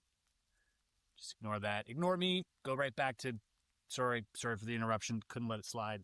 All right. See ya. Whether this is true or not is not up to me to decide, but I would highly encourage you guys to suspend your disbelief, at least for the next few, maybe hour or so. And let's give this a chance to make its way into our subconscious and see if this rings true for us and perhaps gleans any truth on the question, the broader question of ET contact. I'm feeling good today. This coffee's great. Everything's good. We're rolling here. The title reads as follows. My abductors helped me with my anxiety and saved my parents' lives so I can do a mission for them. Damn, I would love Crazy to be bold abducted statement. now. I'm hooked. I'm listening. I've been Come questioning on, as to help whether me. I've been abducted for the past few days, especially after making a post about whether I've been abducted or not. But then, just as I was coming to terms that I was abducted and wouldn't remember anything, the aliens I met before came back. At this point, I feel obligated to share my story, so here it is. Okay. So let's just make a quick reference to the previous post in the same subreddit, coming out and saying, I think I was abducted. He details the time he saw a flying saucer, which we'll get into, and all of this. And then several days later, after posting that, apparently he was contacted and confirmed and given his memories back. Okay. Highly suspicious off the bat. I agree. But let's hear it out. Truth is often stranger than fiction. And I'm not going to dismiss it just yet. So let's keep reading. P.S. This is a bit of a long story, since it chronicles my entire abduction experiences up to this point. This isn't even getting into the absurd and possibly alien experiences that my family has witnessed. Regardless, this post will take a while, so be prepared to read. Oh, we're prepared. We've been prepared. PSS. I don't remember the exact dialogue. I simply restated the dialogue in the best I could remember. Fair enough. To start, my first abduction happened when I was 10, back in July of 2013. I snuck outside to my backyard to look at the stars, which I often did when I was young, since space has always fascinated me, even today. That was when I saw it. Through the couple of clouds in the sky that day, I saw the bottom of a saucer with its lights shining on me. Initially, I didn't remember anything after that. I woke up several hours later in my bed, just confused. But as discussed later on in the story, I was given my memories back, and I can describe what this abduction entailed. The next thing I knew, I was within a rather large room, which I could assume is within the saucer itself. Here's a recreation of what the room looked like. And this is pretty cool because we do have an instance here, just like Joe McMoneagle, the famous remote viewer, also was a really good artist. He was his renditions of his remote viewings were so precise and exact because of his artistic skill, that it really helped out with a lot of his work. But in this case, we do also have an artist. This person does digital art and is able to provide us with more than just some weird sketch. Like if I drew out maybe something that I'd experienced, it looked like a 2-year-old drew it, but this person has more skill than that. So here's the first image, and this is of inside the saucer. So we're looking at a pretty barren, large, white room. No real features to reference. Pretty much simple. Circular white room with nothing in it, and a single curve connecting the floor to the ceiling. Although there was no visible light source, it seemed as though there was light coming from the center of the floor and the ceiling. Once again, we find ourselves inside a barren, cold, almost lab-like environment. Very sterile, perfect for a procedure, if you will, but also echoes some of what the 4chan whistleblower was talking about when these things were built to spec. No extra things. There aren't any doors or any weird, there's no artwork. There aren't any stools just sitting around. Everything is there because it has a purpose, and if the purpose isn't to do anything extra, then those extra things are not there. They're not even there just in case. It's very mission-oriented, it seems. There I was on a steel table, face up and paralyzed. 4 short grays around me, and we're using strange metal tools, mostly tools that looked like small steel rods, but they had a lot of them in their hands. If you're curious about how the grays look, they look very similar to the cover of the book Communion. As we all know, Whitley Strieber's famous book Communion, and typically that is a depiction of the grays. Now, it's interesting because the smaller grays in a lot of these books, especially David Jacobs, he touches on this quite a bit, in that the smaller grays seem very much sort of task-oriented and almost like they do the grunt work. Now, they still have the ability to be psychic, apparently, but they're the ones who will undress the abductee in a lot of these cases. Or if the abductee gets scared and accidentally, urinates on the floor due to sheer terror and fear, well, these guys are going to be the ones mopping it up, and they do that. And so they do all these little menial tasks, and then the taller ones usually come in for the proceduring. They moved their tools around my chest and stuck tools up my nostrils and ears. They also pointed green lasers at my eyes and stuck needles into my forehead. Very interesting. All things that you hear about, but never at once, so that is kind of interesting. The long rods, by the way, is definitely something that has existed. Now, what's interesting is that there's this old Gumby episode, and I think I've played this before in the past, where Gumby gets abducted.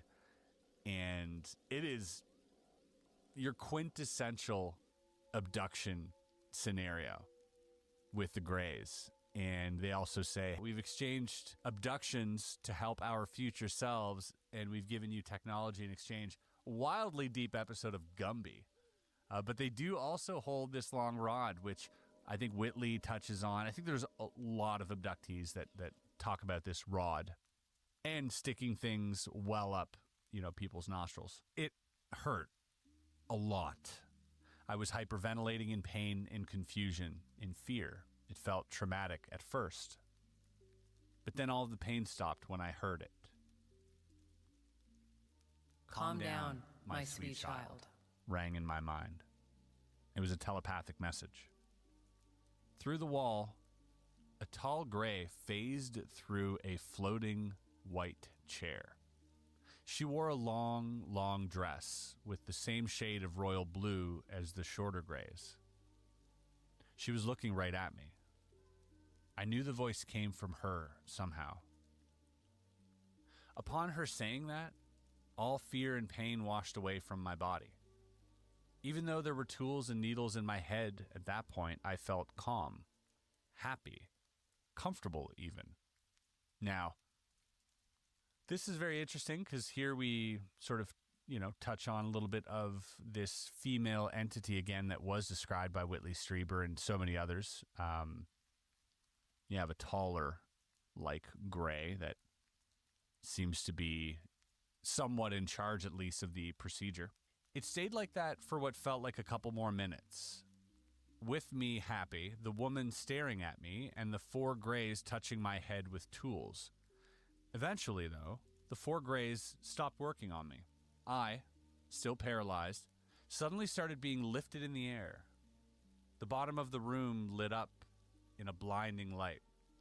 And before I knew it, I was back in my backyard, except this time I was levitating in the air while the 4 Greys before were nearby me. It was still nighttime when the Greys walked towards my house. They opened my back door without even touching it and levitated both me and themselves through the house. Soon enough, they placed me in my bed, causing me to fall asleep. I woke up at 5 a.m., sleeping on my back in my bed while my sheets were straightened, which isn't normal at all. I normally sleep on my side and my sheets aren't straightened when I wake up. This is something that shows up quite a bit as well in abductions. You hear about people who've gone camping and suddenly wake up, their clothes are outside or their pants are on backwards or their shoes are on the wrong feet or their shoes have dirt on them and they're in their bed, like kind of a botched operation sometimes. They don't know exactly that we're creatures of habit and will recognize these things. Between my first and second abduction, I had nightmares. Repeated nightmares. Looking back, many of these nightmares depicted a distorted form of my first abduction. However, my memories were initially wiped of my first abduction, so I wasn't able to figure out the source of these strange nightmares. Oftentimes, my nightmares featured me being in a dark room, pursued by shadowy figures, and being entirely helpless. Interesting little moment here, because so many experiencers, whether abductees or whether just people who come in contact with these beings, sometimes they depict them having blurry faces or wearing a mask or being shadowy. Almost like there is some type of psychic alteration that they're capable of doing. Like they don't actually have to wear a mask, that they can just change your perception of them in a way that distorts your memory of them. Everything changed, though, when I learned how to lucid dream at age 13. Being sick of nightmares, I searched for ways online to try to get rid of nightmares, and one of those things was lucid dreaming. For whatever reason, I picked up lucid dreaming absurdly quick. I had sleep paralysis, but only twice before I learned how to lucid dream nearly consistently. Within a month, I went from having constant, uncontrollable nightmares to having pleasant, lucid dreams almost every night. If you're someone out there that suffers from sleep paralysis, there definitely is a lot of literature on how to roll out of that, because you're essentially in the out-of-body state. You just don't know how to leave your body, so you're kind of confined and panicking. But apparently there's some work there that you guys can look into. I've never had sleep paralysis. I have had multiple out-of-body experiences, but I know that even those out-of-body experiences are terrifying, so I can imagine how much more so it would be if you couldn't move during that event. How you guys liking this so far? I think this is interesting. For unknown reasons, I also began to have dreams that predicted the future. Most often, they would depict a storm like a tornado or thunderstorm about 3 days before some of these storms appeared. I've also had dreams predict the bodies, but not faces, of people I would meet in the future and my relationship with them, most often friends.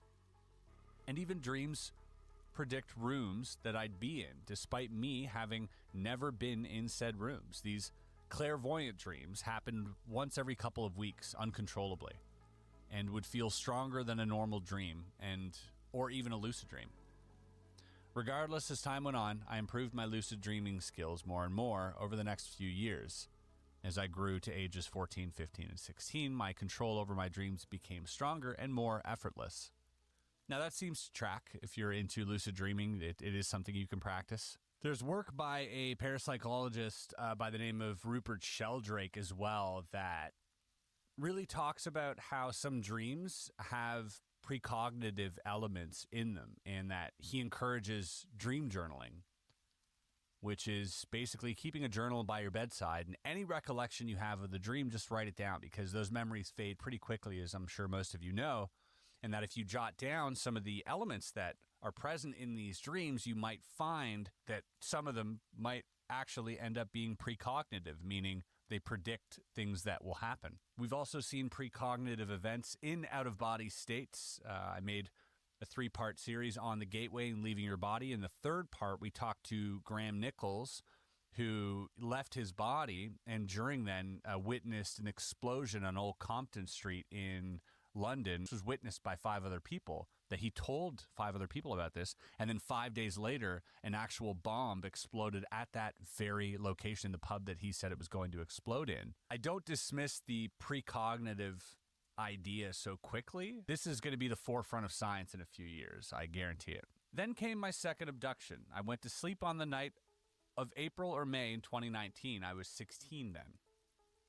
At the time, I had paper stuck in my right ear. A bit of a weird story, but I have a hearing sensitivity due to my autism.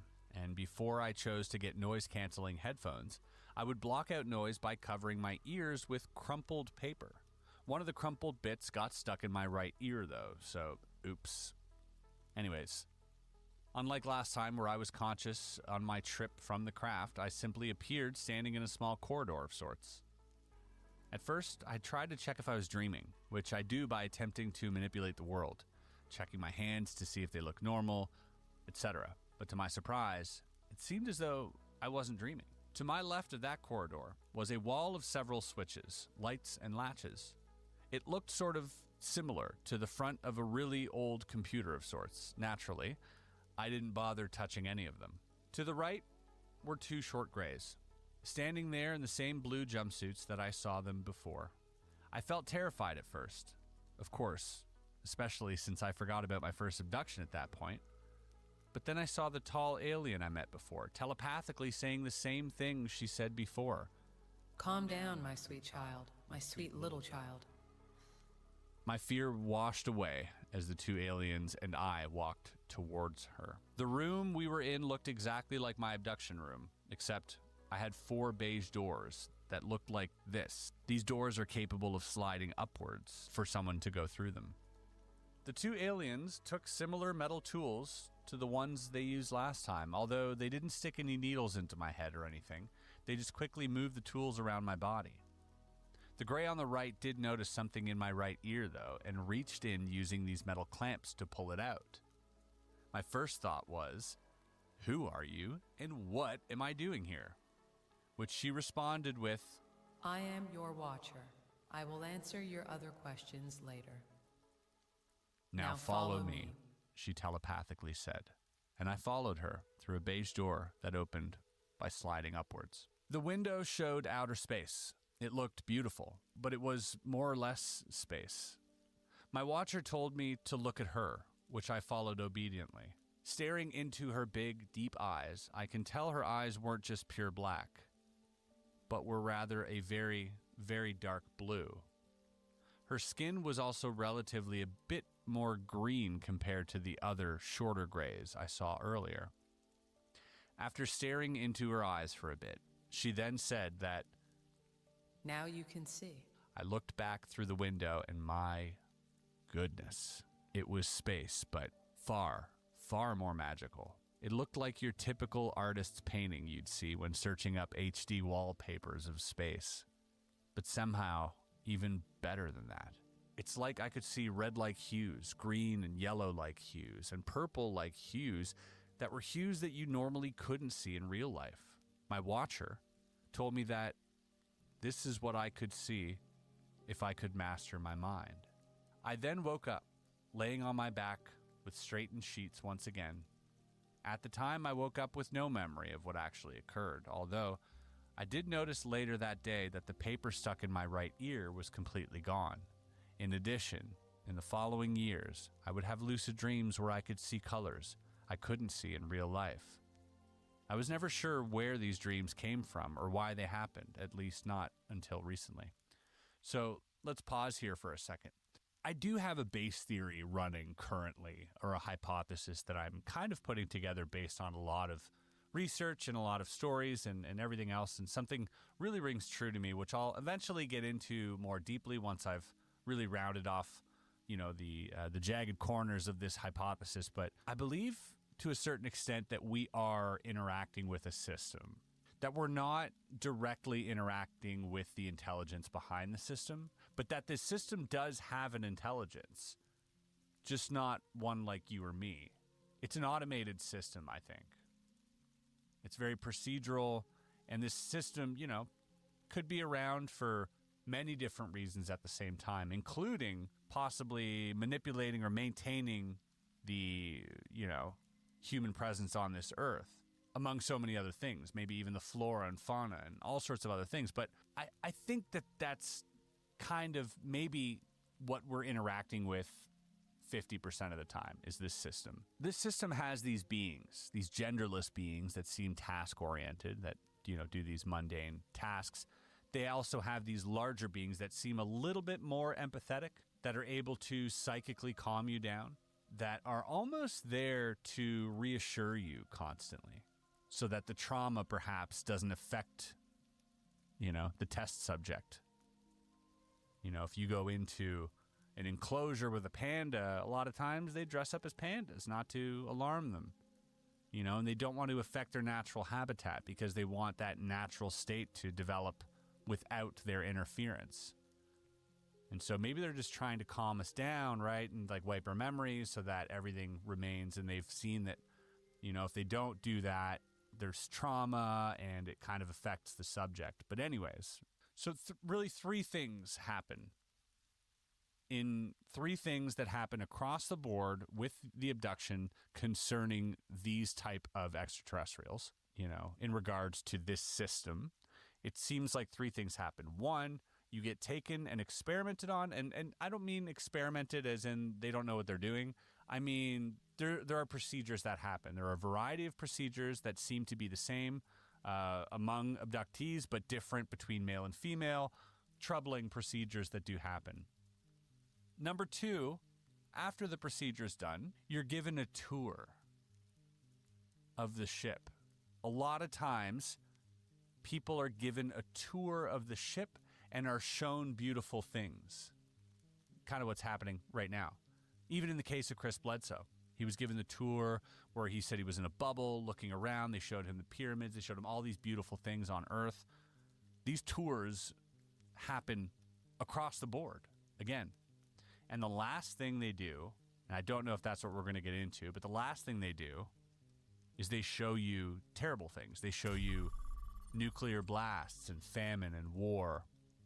And, if you go back to Rua, Zimbabwe, the children that witnessed, the 60 some odd children that had witnessed this craft land, these beings come out and they were, psychically shown these images of the world ending. And so many other abductees, again, including Chris Bledsoe, were shown these terrible things as if saying, look what you're doing, smarten up, you need to change.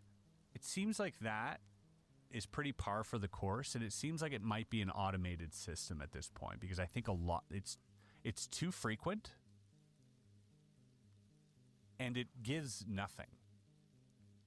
I suppose it adds reassurance to the person who is taken in that, hey, look, we're doing this for the greater good and we're actually taking care of you, and sort of leaving you with not such a foul taste in your mouth. And perhaps to some extent justifying the terrible things that they're doing to us. Like, no, we're not the bad guys. You're the bad guys. We're just trying to help you. Here, look how bad you are. And then we kind of leave being grateful and thankful for the horrendous procedures that were just done and the fact that we were stolen out of our beds. And so it does seem to be like some weird automated system. The second reason I believe that is because what has come from that? What has come from showing any of these people the end of the world? Nothing. These people they don't go on to, change the laws or what they grow up to speak at conferences to other people who are interested in UFOs, or they get so psychologically traumatized that they become reclusive, and we don't hear about them. So surely they know that telling us these things won't change the world. Why continue to do it? Well, the answer is it's probably just programming. Hypothesis only. Sorry for that parentheses, that large parentheses. But this is something I've been thinking about quite a bit after reading, a lot of books on it.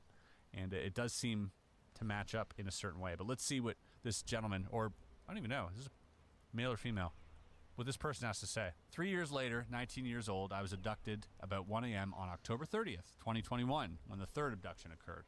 At this point in time, I was beginning to research about the UFO and UAP phenomena. out of curiosity for the past month. Over time, however, I began to piece together that maybe, just maybe, a lot of weird things that occurred in my life, from my nightmares to my family's experiences, and being able to see strange shadow entities, among other issues, was entirely because of me being abducted. As I was walking downstairs to get a midnight snack, I saw the tall alien, my watcher, standing right by my front door. Judging by the height of the door that I measured after the abduction, I could tell that she's about 7'2" or 7'3", so 2.18 to 2.21 meters tall.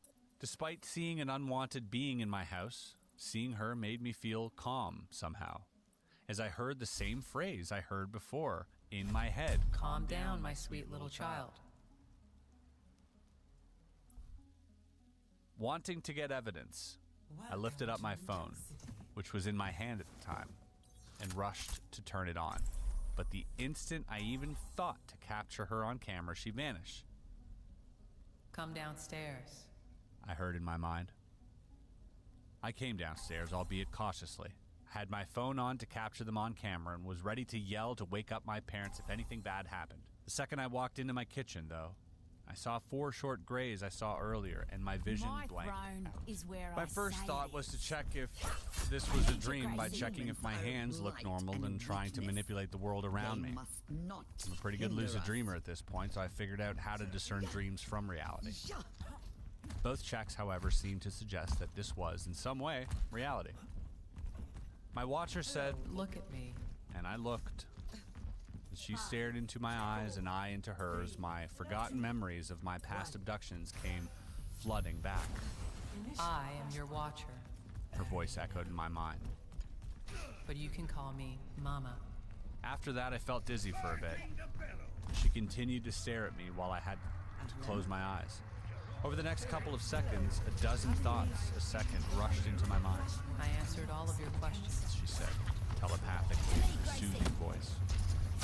I'll list these questions and answers towards the end of the post to let the story continue. She then told me through a separate telepathic message that We're contacting you because of your family. That's great. However, your anxiety is getting worse. She lifted me up in the air without lifting a finger and moved me across the room onto her lap, cradling me like a baby. Looking into her deep, dark blue eyes, I heard her in my mind say, Calm down, my sweet little child. Or should I say, calm down, my sweet little girl. I must have had a positive reaction to the latter because she started repeating Calm down, my sweet little girl. in my head over and over and over again. It felt soothing and euphoric, like I've never felt this comfortable in my entire life. Eventually, what seemed like hours, she said, If you ever get scared or feel pain, just think it is you. You're not. Okay? The last words I heard before I fell asleep in her arms was, I need to learn astral projection next. We'll come back once I mastered that. Weird. The whole mama thing is super weird. But the whole, I guess the whole motherly, feminine energy, perhaps, is something that they feel deep down.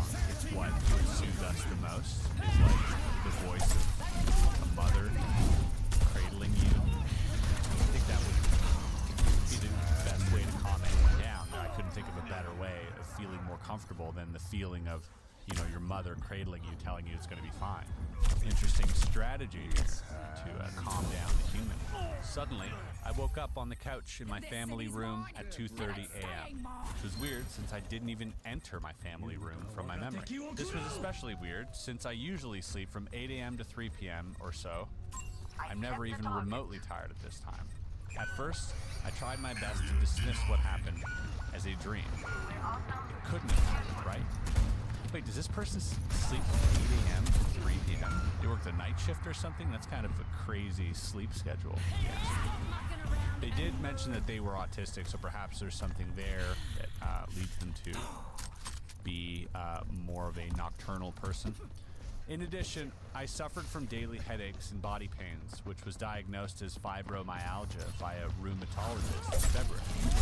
Even though the headaches and pains have gotten better as I followed my doctor's treatment. These headaches and pains have never fully went away until this abduction incident. I have yet to have a headache or pain in my body since, and it's been nearly a week when I usually feel these pains daily. Well, that's interesting. You know, the healing idea is something that comes up quite often as well. And again, I reference Chris Bledsoe because he's such a famous case, but there are so many other cases as well where people have felt that they've been either healed or cured of certain diseases. Here are the questions I asked my watcher and that she answered. Now we get into the Q&A, folks. Question: why did you abduct me? Answer: We abduct your family line because you and your family have high psionic abilities. However, your relatives, she showed an image of my dad and grandma in my mind, have ignored the truth for religion. You're more open-minded. Question: how long have you been following my family line? Answer: 237. Time for the reckoning! Question: why did my parents' car teleport? For context, my parents and I experienced our car teleporting to a completely different part of town while my dad was driving in May of 2015. Answer: To save your parents' lives. If we didn't save your parents, this would interfere with your psychic abilities. Whoa, that's crazy. There are accounts as well of people just driving, seeing a bright light or something, and then all of a sudden be driving in a different direction or in a different part of town hours later. Betty and Barney Hill being a very famous case of that. These things tend to happen pretty regularly. So if you've ever driven somewhere and had missing time, perhaps you were being saved. Why did you wait until now? Answer: We knew you would come to the conclusion that you'd been abducted. We waited until then, as well as you mastered your lucid dreaming. Question: what is behind the 4 beige doors? Answer: the deck, the window, the pilot room, and the engine room. She made a map of what she believed the alien ship looked like. It's also really interesting because a lot of these ships, and this is very common once again, seem to manipulate space in a way that doesn't seem possible, where the inside of the craft actually appears to be much larger than the outside. Are there other rooms? Answer: Yes. Can I see them? Answer: No. Question: what are you aliens? You grays? She's like, you grays, bro? Answer: For as long as you live, we cannot tell you or humanity. This was also the answer to many other questions regarding the nature of the universe, their technology, where they live, etc. For as long as you live, we cannot tell you or humanity. It does tie into the whole future us. What if the future us, right, needs to fix something in the past, but we can't do it? Because that'll affect the future us. That'll make them become us, which is what we're trying to fix in the first place, right? So instead, we make these aliens that look nothing like us, so that we don't even come to the conclusion that that could be us in the future, and that actually the future us just looks like us. Much like what Travis Walton witnessed when he had these little guys working on him. When he fought them off, he ended up encountering these humanoid-looking people who, for all we know, hired a bunch of grays, to do, the mundane work. What technology do you use? Answer: electromagnetism. And psionics. You wouldn't understand if we told you. This was also a common answer to many other questions regarding the nature of the universe, their technology, where they live, etc. Question: is religion real? Answer: Yes. All are to some degree. Question: if you're a watcher, what other aliens exist? Man, these are great questions. All right, kudos to the person who wrote this. These are fantastic questions. Answer: There are watchers/observers. Those who reproduce, and others. I personally call those who reproduce breeders. Question: would a reproducing alien abduct me? Answer: No, that would interfere with your purpose. We specifically have you and your family marked to not reproduce with. Question, what is my purpose? Psychic ability. You should also have children, preferably 3 or 4 if possible, given how well we predict them. But we won't force it, since we know you don't want children. You follow what we say, and this will be best for both of us. She then telepathically showed me clairvoyant vision, including a vision of what life career I should pursue. It was an animator. What a future romantic partner of mine would look like, and a vision of me floating in space, seeing colors I normally couldn't see in real life. If I remember any more questions, I'll be sure to put them here. The psionic part is really interesting because this is 4 years ago, this is 2021, prior to a lot of the quote-unquote psionic talk we've been hearing about with Jake Barber and whatnot, the whole Skywatcher thing. Yeah, I'd be curious to know where this person currently is, and if this person wants to reach out to me anonymously, I'd be happy to talk to them. Skepticism. I've tried telling a few friends and family some details on what happened, only to be met with skepticism. To be honest, even I don't fully believe what I experienced. Maybe it's right to be skeptical. Here's some skeptical points that I've seen others bring up. Okay, very forthcoming about skeptical, inquiry, which I think is very healthy. Perhaps all of my abductions were just extremely vivid dreams that seemed even more realistic than typical lucid dreams. Perhaps my parents' car teleporting is because my parents and I just coincidentally fell asleep on the wheel and drove to the other side of town somehow. Or we just drove to a completely different part of our city without all 3 of us noticing, somehow. Perhaps my anxiety, headaches, and body pain going away are just my mind's placebo effects. Perhaps me and my family seeing shadow entities or even straight-up aliens in real life are just hallucinations. Perhaps I have a mental condition I need to check out. To combat this point, I actually visited 2 psychologists regarding me seeing these strange entities in real life long before my 3rd abduction, and me even remembering my previous abductions. Both of them had me do tests to see if I had anything like schizophrenia, and both of them said that I'm perfectly sane. Yes, I do have autism. No, autism does not cause people to see this stuff, rather. Perhaps my family experiencing all of these things, and not just me exclusively, is just inherited by genetics or passing down culture. So, some of the skeptical points don't make logical sense to me, but hey, this alien encounter hardly makes logical sense, so honestly, believe whatever you want to believe. No judging. Heart emoji. I'm an artist, by the way, so if you have anything that I saw that you want me to sketch, I can definitely do so. I also have a myriad of stories of my father, grandma, great-grandma, and siblings have told me or passed down to me that might be related to alien abduction as well. I could post about those if anybody wants to see that. Edit, here's a sketch of the aliens and a sketch of what the UFO looked like from the bottom as well.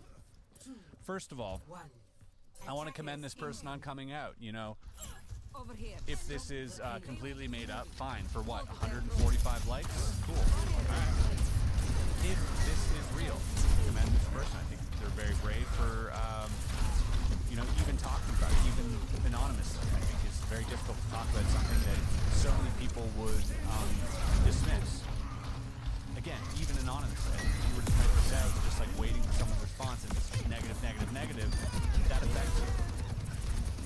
Right, as a person, even if no one else sees it, you're like, damn, this, kind of sucks that I can't put this out there and that people, will think I'm crazy. So good on them for doing that. I'm curious to know if this person has had any luck astral projecting, and wonder maybe if they've watched my documentary on astral projecting. Maybe that'll help. Yeah, it makes me now question the voice that I heard in my head on the last time, that I astral projected. If you haven't watched that 3-part series, I highly suggest going to watch it. But on the 3rd part, as I was walking out of my body, leaving my room, broad daylight, by the way, I wasn't asleep, I was meditating. I left my body, saw my body. I go to my window, try to leave, and I hear a female voice, as loud as this, go, "What are you doing?" And the tone was more like, what do you think you're doing? But it was, what are you doing? There's a female voice that I did not recognize, and it was coming from behind me, and I was like, ugh. And I kind of like froze in fear, saw my body, went back to my body, didn't look over there, just like kind of went back into my body. Came out of my meditation. Sounds crazy, I know, but I'm not afraid to say what happened. Why would I be afraid to say what happened? I'm just relaying what I perceive. And it makes me a little uneasy reading this because now I hear about this voice, this feminine, and now I'm starting to think, oh, wait, is astral projecting tied into the phenomenon somehow? And I always thought that it was, but never so directly. So it's kind of, interesting. Let's look at the pictures here. So sketch of the aliens. I love how they're like kind of smiling, well at least some of them are. Not all of them. 1, 2, 3, and 4 are the names I've given. I gave 4 short breaks that I can for. One was 5'3", so about first size. One was 5'9". One was 5'6", and one was 4'9". Okay, so they all had a little bit. They all seemed to have a little bit of a different feature. They didn't seem identical, which is cool. And then there was Mama, the Watcher, about 7'3". Very interesting. And blue seems to be the color that these aliens wear for some reason. Seems to be the garb they choose. Why blue? That's interesting. Blue is a choice. Could have been red, could have been yellow. Why blue? Why not white? Neutral, why blue? They think, oh, blue is a calming color for humans, or they're just like, no, we like blue. Blue's sick. Blue's a nice color. What was the actual decision behind blue? That bugs me. Whoa! Here is the bottom. This is a great picture, but here's the bottom of the craft. And I love how they included it sort of reflecting too. That big red light. That is super sick. This person then continued to answer a lot of questions. So she does say here, thanks for the luck with astral projection. I figured it's going to take a while to learn. It's not as hard as you might think. Ever since my experience, I found it pretty easy to do, to the point where I almost wonder if that's because of my alien experiences. Like they just made me super comfortable with slipping out of my body, like taking off an old boot. I detailed how to do it in my thread here, though I'm sure you're probably aware of this technique. She says, thanks for the info. It's interesting to read about your simple technique for astral projection. Thanks so much for linking your thread. I'll definitely try your technique out. This person then says, give it a shot. Just this past week, I had another astral projection experience, and this time it went a bit farther than usual. It's all about walking that tightrope between waking and sleep, between relaxation and concentration. The hardest part for me is that usually once I leave my body, or so it seems, I immediately start zooming forward at ridiculous speeds, and it just becomes kind of frightening, honestly. This most recent time, I started flying through space and eventually heard a strange, tinny voice, which said something like, please proceed to the lower levels. And then it said something about checking out the surface of the sun, and I woke up shortly thereafter. It was really weird. I don't blame people who think it's all a dream or whatever, but no matter what it is, it's distinctly different from straight-up dreams in my experience. Astral projection is just really bizarre, to be honest. It doesn't really make sense somehow. It's like an alternate reality rather than simply being our own reality, but out of body. It's like Nowhere in Silent Hill, or the Upside Down in Stranger Things. A sort of offshoot imitation of reality. At least that's my experience. 1,000%. That is so well put, and that is definitely coming from somebody who's had out-of-body experiences. Because the room is the same, but like an 80%. It's either bigger, smaller, or wonky, it's a little bit off. And again, I'm in a lucid state. I'm completely aware that my body is over there, and I just closed my eyes 20 seconds ago. Like there's no time delay. I didn't wake up in this thing. I went from meditating, taking my headphones off, closing my eyes, to instantly leaving my body. It feels like a weird upside down realm. Someone says, I'm sure this is hardly ever said, but I envy you and your experiences. And she says, I've heard some speak of envy regarding my experience. Truth be told, I wish some of this could be passed on to other people. At the very least, if they could give us some of their medical technology knowledge, such as whatever they use to heal my anxiety and depression, That would be wonderful, so as to have less people suffer in the world. You know, it is really interesting because we just completed, you know, a giant 3-part read-through on this alien being named Errol, who said that our souls are trapped here, and that when we die, you know, we leave our bodies, but then we're sort of recycled back into this planet.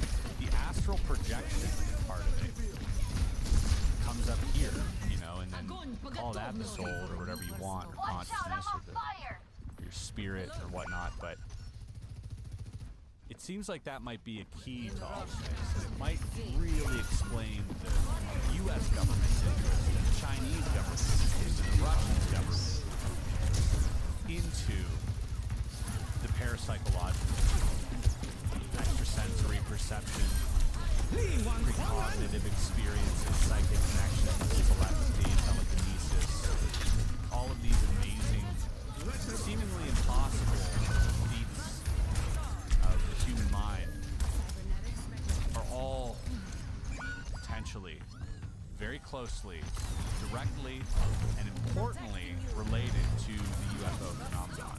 I think that's why folks such as Al Budoff, you know, who started Stargate back in the day and other projects, are so closely tied to the UFO subject. I think that's why. I think because even the psionic stuff we talk about, I think the astral projection stuff we talk about, I think it all has to do with the phenomenon. And now, you know, after reading the Alien interview, you look at that book as fiction, maybe there's something to it. Maybe it's not all real, but maybe there is something to it. Maybe there is some type of war or exchange going on, or some type of, I don't know, containment This ends now. here on Earth that houses the human spirit, and that, like, you know, we need to sort of free ourselves through these astral projections. Who knows? It's fun to think about. Again, you know, as I'm reading through a lot of the Q&A here with other people on Reddit and this individual, she keeps repeating on how skeptical. She keeps saying, yeah, I'm very skeptical about the things they told me. I'm skeptical about everything, you know, and I think that's a really healthy way of approaching it. It's not someone who's trying to force this narrative down anyone's throat. They come to this particular subreddit, you know, to be a little bit more vulnerable and open, and, you know, discussing possibilities of it not being, you know, a real thing. A lot of people here talking about past life and reincarnation. It gets, as soon as you talk about the soul's journey, you know, we talk about so many other things here. It just really opens up the floodgates. So that concludes my read through for this particular post. Bit of a change of pace, you know.